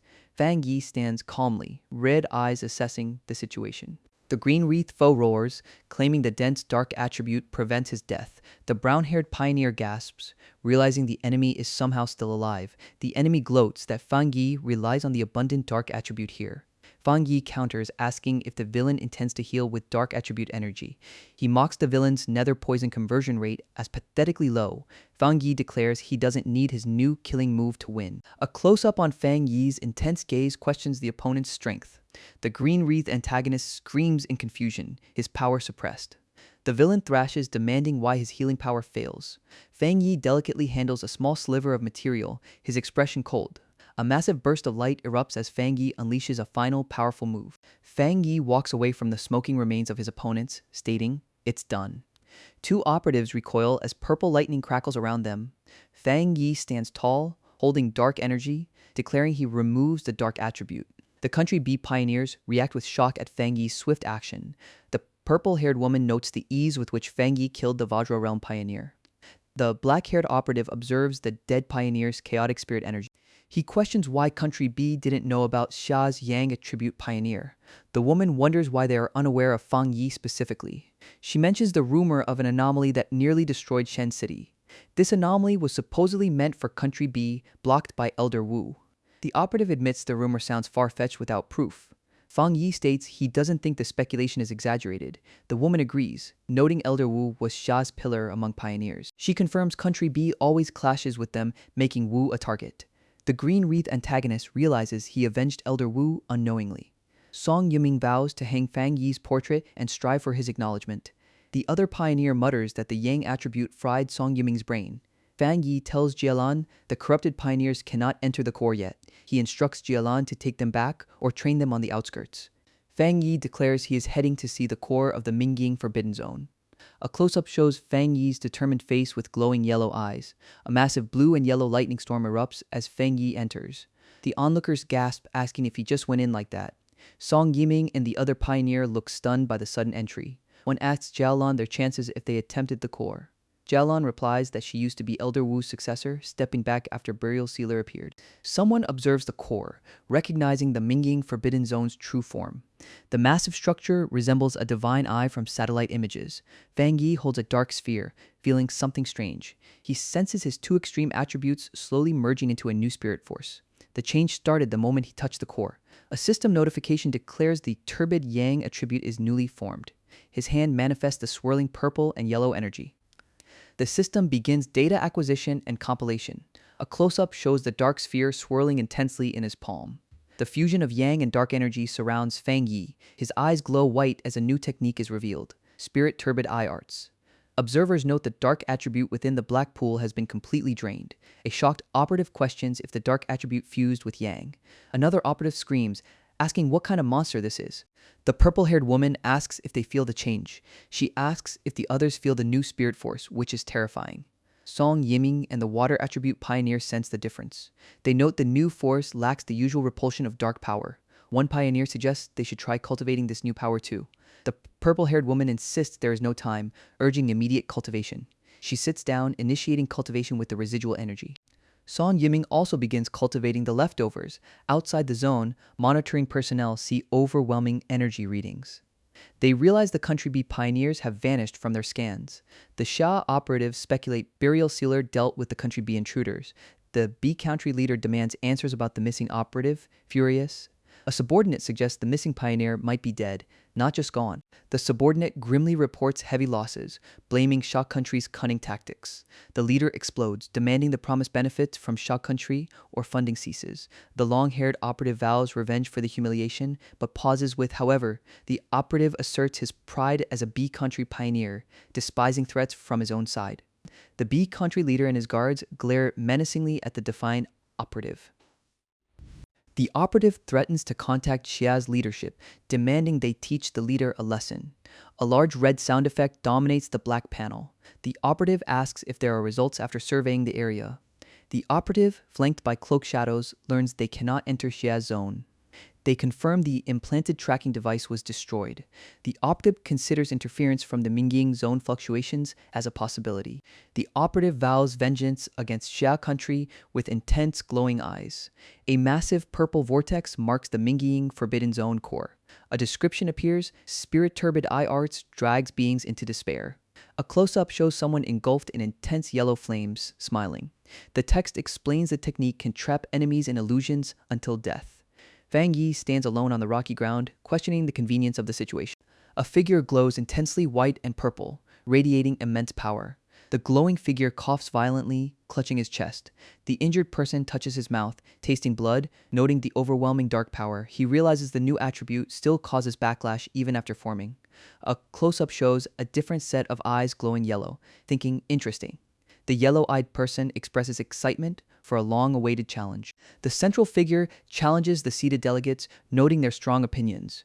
The Country B Alliance leader demands their bodies serve as experimental fodder. A subordinate pleads not to be experimented on, questioning the leader's certainty. The Country B leader stands above the earth, shadowed figures looming around him. He declares the Shah national captain useless, promising a personal lesson for Shah country. The scene shifts to a Grand Blue Star United Nations conference hall overlooking a city. Representatives argue in the hall, stating Shah country has gone too far this time. An envoy condemns Shah for killing a key pioneer from another nation. The E-Federation envoy warns against internal slaughter with global catastrophe approaching. Someone laughs loudly, stating the defeated pioneers deserve their fate. Xia country's star god commander, Wu Qianyu, appears in heavy armor. Wu Qianyu dismisses bottled water as unsanitary for his subordinates. He orders his guards to fetch cooling chrysanthemum teas instead. The commander states all major nations agreed to no conflict during the spiritual Qi revival. The Country B leader demands an explanation, questioning if they are worthy. The leader flares with yellow energy, asserting Shah pioneers struck first. He mocks the opposition for crying foul, fitting their nation's style. An observer asks why Mr. Wu is so forceful today, usually being courteous. The Country B leader dismisses accusations, demanding evidence for the claims. He senses something wrong in Xia, realizing their top powerhouse has returned to peak strength. The leader vows to provide proof, displaying images of the Country B intruders. He plainly states Country B pioneers trespassed to seize Xia's opportunities. The display shows the intruders sabotaged recordings and attempted murder first. The Xia commander declares the intruders deserved slaughter, calling them dogs. Witnesses react in shock to the presented evidence of aggression. The dark entity is violently struck, recoiling from the attack. The B country leader mocks the previous display, ordering his people back. The struck adversary groans, calling for the alliance leader. Someone shouts urgently to summon medical assistance immediately. The B country leader stares intensely with a cold, calculating expression. He questions how many more feats Burial Sealer will perform for Xia country. Observers approach the Mingying restricted zone swirling vortex. The Xia pioneers sense terrifying energy fluctuations emanating from the core. The purple-haired woman worries Burial Sealer might face danger inside. Fang Yi stands alone within the swirling purple energy field. Intense yellow energy radiates outward from the protagonist's eyes. A massive burst of yellow power erupts, shaking the very ground. System confirms absorption of the Spirit Turbid Eye Arts technique. A silhouette radiates overwhelming purple energy, eyes glowing ominously. System confirms the body will no longer reject the dark attribute. Fang Yi declares intent to test the newly absorbed technique. The protagonist adjusts his gaze, eyes glowing vibrant purple. He activates the new power, Spirit Turbid Eye Arts. A close-up shows Fang Yi's determined face amidst shattering purple shards. He contemplates the technique, trapping victims in illusions of past experiences. The protagonist finds the illusionary trapping mechanism interesting. The technique creates illusions where every trial becomes a death sentence for others. The B country operatives are shown trapped in a massive web of purple energy. He realizes the terrifying potential when combined with the Deathbrand effects. Fang Yi stands between extreme ice and raging fire, ready to combine powers. Intense yellow and purple energy explodes from the ground. Fang Yi, eyes glowing red, asks if that was all the opponent had. A split panel shows Fang Yi's blue-eyed side and a fiery yellow-eyed entity. Fang Yi unleashes a massive burst of blue lightning toward the golden entity. Fang Yi floats upward, his cloak billowing, declaring the breakthrough happened here. Observers react with shock, asking if he actually succeeded. A terrifying storm of energy rages, causing onlookers to panic and scream. A vehicle is violently thrown and smashed into the rocky terrain. A monitoring operative reports the energy exceeded measurable limits, blowing past the scale. The operative explains the storm curtain blocked readings, destroying their instruments. He suspects someone just broke through a major barrier. Another operative wonders if this is a legendary Burial Sealer. The question hangs, did he break through to the Vajra realm? Observers survey the crater, noting the horrifying scene of lightning strikes. They confirm the spiritual energy in the restricted zone is completely drained. One states that Burial Sealer took nearly everything, even surpassing their combined absorption. The purple-haired woman calls Fang Yi a bottomless abyss of energy. She is glad the energy went to him instead of the Country B intruders. Several operatives rush forward across the rough ground. A brown-haired operative reacts with wide-eyed shock. A silhouette radiates overwhelming golden aura, announcing his presence. The oppressive presence feels like Mount Tai pressing down on the observers. The green-clad operative laughs, claiming this power means a faster Vajra realm breakthrough. Fang Yi stands bathed in golden light, greeting everyone. The observers confirm he reached the Vajra realm. An ally suggests Fang Yi will soon match their teacher's power level. The thought continues, speculating he might even surpass the teacher. A massive explosion rocks Western Cha, signaling a breakthrough by the burial sealer. A hand touches a tablet showing a massive breach, confirming the burial sealer's activity. The council states that allowing the burial sealer to grow reunites Cha's internal forces. A shadowy group convenes around a large table in darkness. A commanding presence declares it is time for their faction to act. The long-haired adversary recalls the burial sealer ruined their previous plans. The imposing figure vows that this time no one will escape their grasp. The green-wreathed foe smirks, confident in their methods regardless of tactics. He proposes cooperation to finally uncover the burial sealer's true identity. Elsewhere, a pioneer radiates intense red energy, celebrating a breakthrough. The fire-attributed pioneer shouts, reaching the 2-star spirit creation realm. The newly powerful pioneer laughs triumphantly at his success. The fire pioneer checks his phone, anticipating praise for his breakthrough. Fang Yi notices the commotion with a slight frown and an hmm. His screen shows urgent messages about crossing the dark storm and the burial sealer's site. The news headlines confirm the burial sealer has significantly improved again. The fire pioneer beams, proud that his chosen master candidate is progressing. He dismisses the burial sealer's hard work as minor compared to his own breakthrough. The fire pioneer joyfully declares his return to Taishi City. A low-angle shot shows elegant legs stepping forward with ominous sound effects. The fire pioneer confronts a woman in a long black dress who bumped him. He shouts, demanding if she was not taught to apologize for collisions.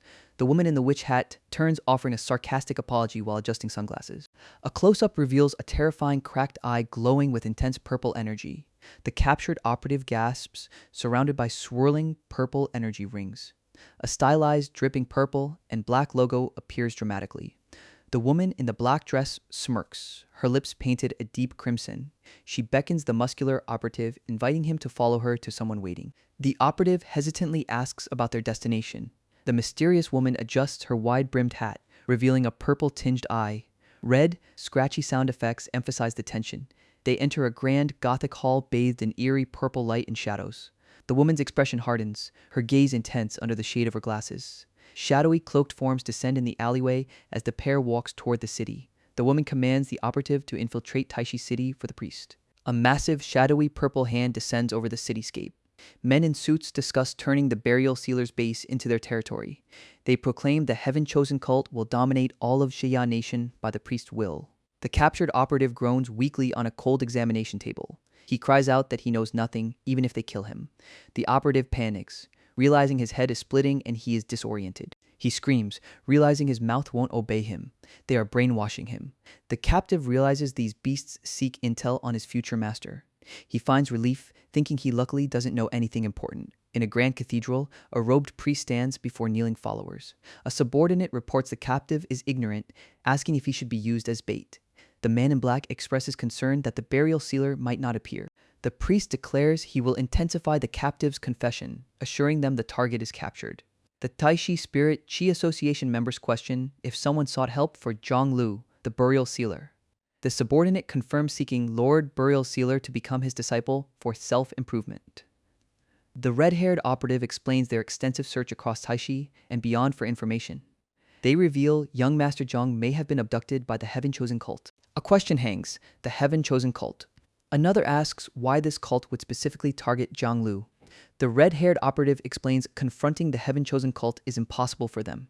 The white-haired operative details the cult's opposition to the Spirit Chi Association and military. She explains the cult operates secretly among ordinary people, infiltrating society like a church. Their headquarters are located in Chuangxi City, she reports. The dark-haired man questions if the cult has already infiltrated Taishi via Zhang Lu's disappearance. The white-haired operative confirms the Chuangxi Spirit Chi Association failed to suppress the elusive cult. The dark-haired man vows to notify the Taishi Spirit Chi Association for a citywide surveillance search. He warns that cult invasion wastes all efforts defending Taishi from anomalies. The dark-haired man realizes the cult targeted him specifically after the anomaly. He wonders if the cult would truly go this far just to deal with him. The protagonist suspects the infiltration report about Taishi is actually misleading information. The others react with shock, demanding clarification on why it's misleading. The white-haired operative points out Chuangxi City has the fewest anomalies since the revival. She notes many retirees prefer Chuangxi, where people barely notice life changes. The protagonist argues establishing a cult base there after the recent anomaly is too difficult. He suggests they are likely creating scattered footholds, building vulnerabilities first. Standing against the red, ominous backdrop, he declares himself the main obstacle. The protagonist concludes Zhang Lu is likely already moved to the cult's Chuangxi headquarters. He decides to take the initiative, booking a flight to Chuangxi City to confront the troublemakers. A shadowy operative reports Burial Sealer and companions are en route to Chuangxi City, the Holy Land, via flight. The leader smirks, finding the seemingly useless bait actually effective, luring them to his territory.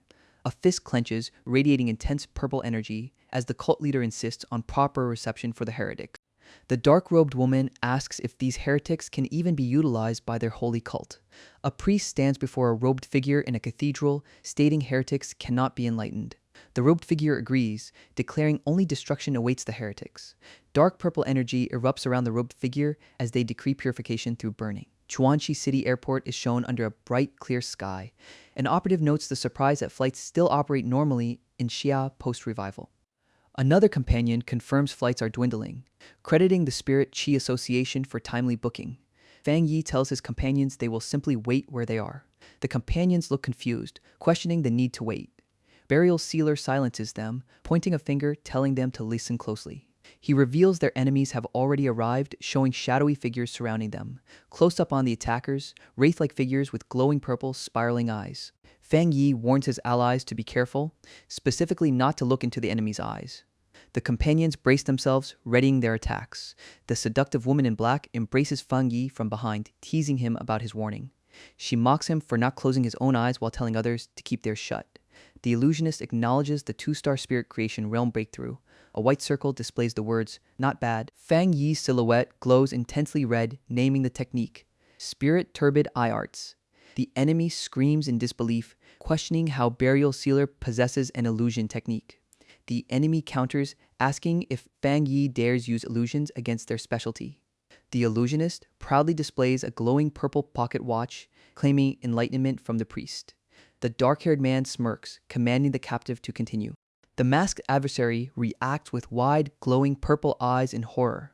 A vortex of red energy swirls with demonic faces labeled a lively little lab rat subject. The captive screams as the red energy violently erupts outward. A thought bubble screams about the illusion feeling intensely real and painful. The captive woman cries out that her powers and techniques have utterly failed. A single word echoes in shock. Why? Massive, sharp chains swing violently through the red, streaking background. The captive laments being treated as slaughter-bound livestock despite priestly acknowledgement. The hooded figure hangs crucified on a cross amidst raging orange flames. She insists she is different, the chosen one selected by God. Chains bind the figure to the cross as small red entities swarm the darkness. A small, confused utterance. Huh. A close-up reveals the captive's determined, yet shadowed expression. The captive screams, suddenly attacked by a monstrous black and red entity, asking, "Who am I?" Another bubble asks the immediate question, "Where am I?" Fang Yi, glowing faintly, floats above the kneeling, terrified cultist, who whispers, "Lord Priest." Fang Yi coldly assesses the captive's weakness, noting she will surely die if pushed further. He decides to extract information first before sending her to the afterlife. Fang Yi demands she reveal everything about the heaven-chosen cult's purpose. The terrified cultist reveals the priest said eliminating the Burial Sealer completes their plan. Fang Yi presses for the grand plan, the priest's location, and Zhang Lu's whereabouts. The captive stammers that the priest is at the holy altar, begging for someone to save her. A massive close-up on a wide, terrified eye glowing intensely purple. The cultist screams as a blade strikes upward, piercing her throat. A restriction seems triggered, likely the priest doing when a believer speaks out. The operative who was captured has apparently died quite thoroughly. Burial Sealer stands over the downed cultists, observing the scene in the woods. Fang Yi demands the enemy reveal what tricks they placed on his subordinates. The robed cultists angrily shout disrespect toward the priest. They vow to capture the Taishi captain alive to make the heaven-chosen cult famous across Xia. They warn Fang Yi to surrender, or their companions will die. Burial Sealer refuses their demand, summoning a blazing yellow energy blade. He pauses, realizing something important about the situation. A close-up shows Fang Yi's eye glowing intensely red. The cultists are all 3-star spirit creation realm, some nearly breaking through. Their illusion techniques are strong enough to challenge an entire city's spirit chi association. However, their steps feel unstable, their confidence rings hollow. A chaotic scene erupts as Fang Yi attacks the remaining cultists. The Burial Sealer unleashes his fiery attack, striking down an enemy. The targeted cultist shows extreme shock and fear from the close-range assault. Fang Yi stands over the defeated enemies, one holding a glowing purple orb. Burial Sealer looks down, his expression cold and assessing. The cultist holding the orb reveals a shadowy priest within the purple light. Fang Yi scoffs, telling the cultists not to lie to others, believing their own falsehoods.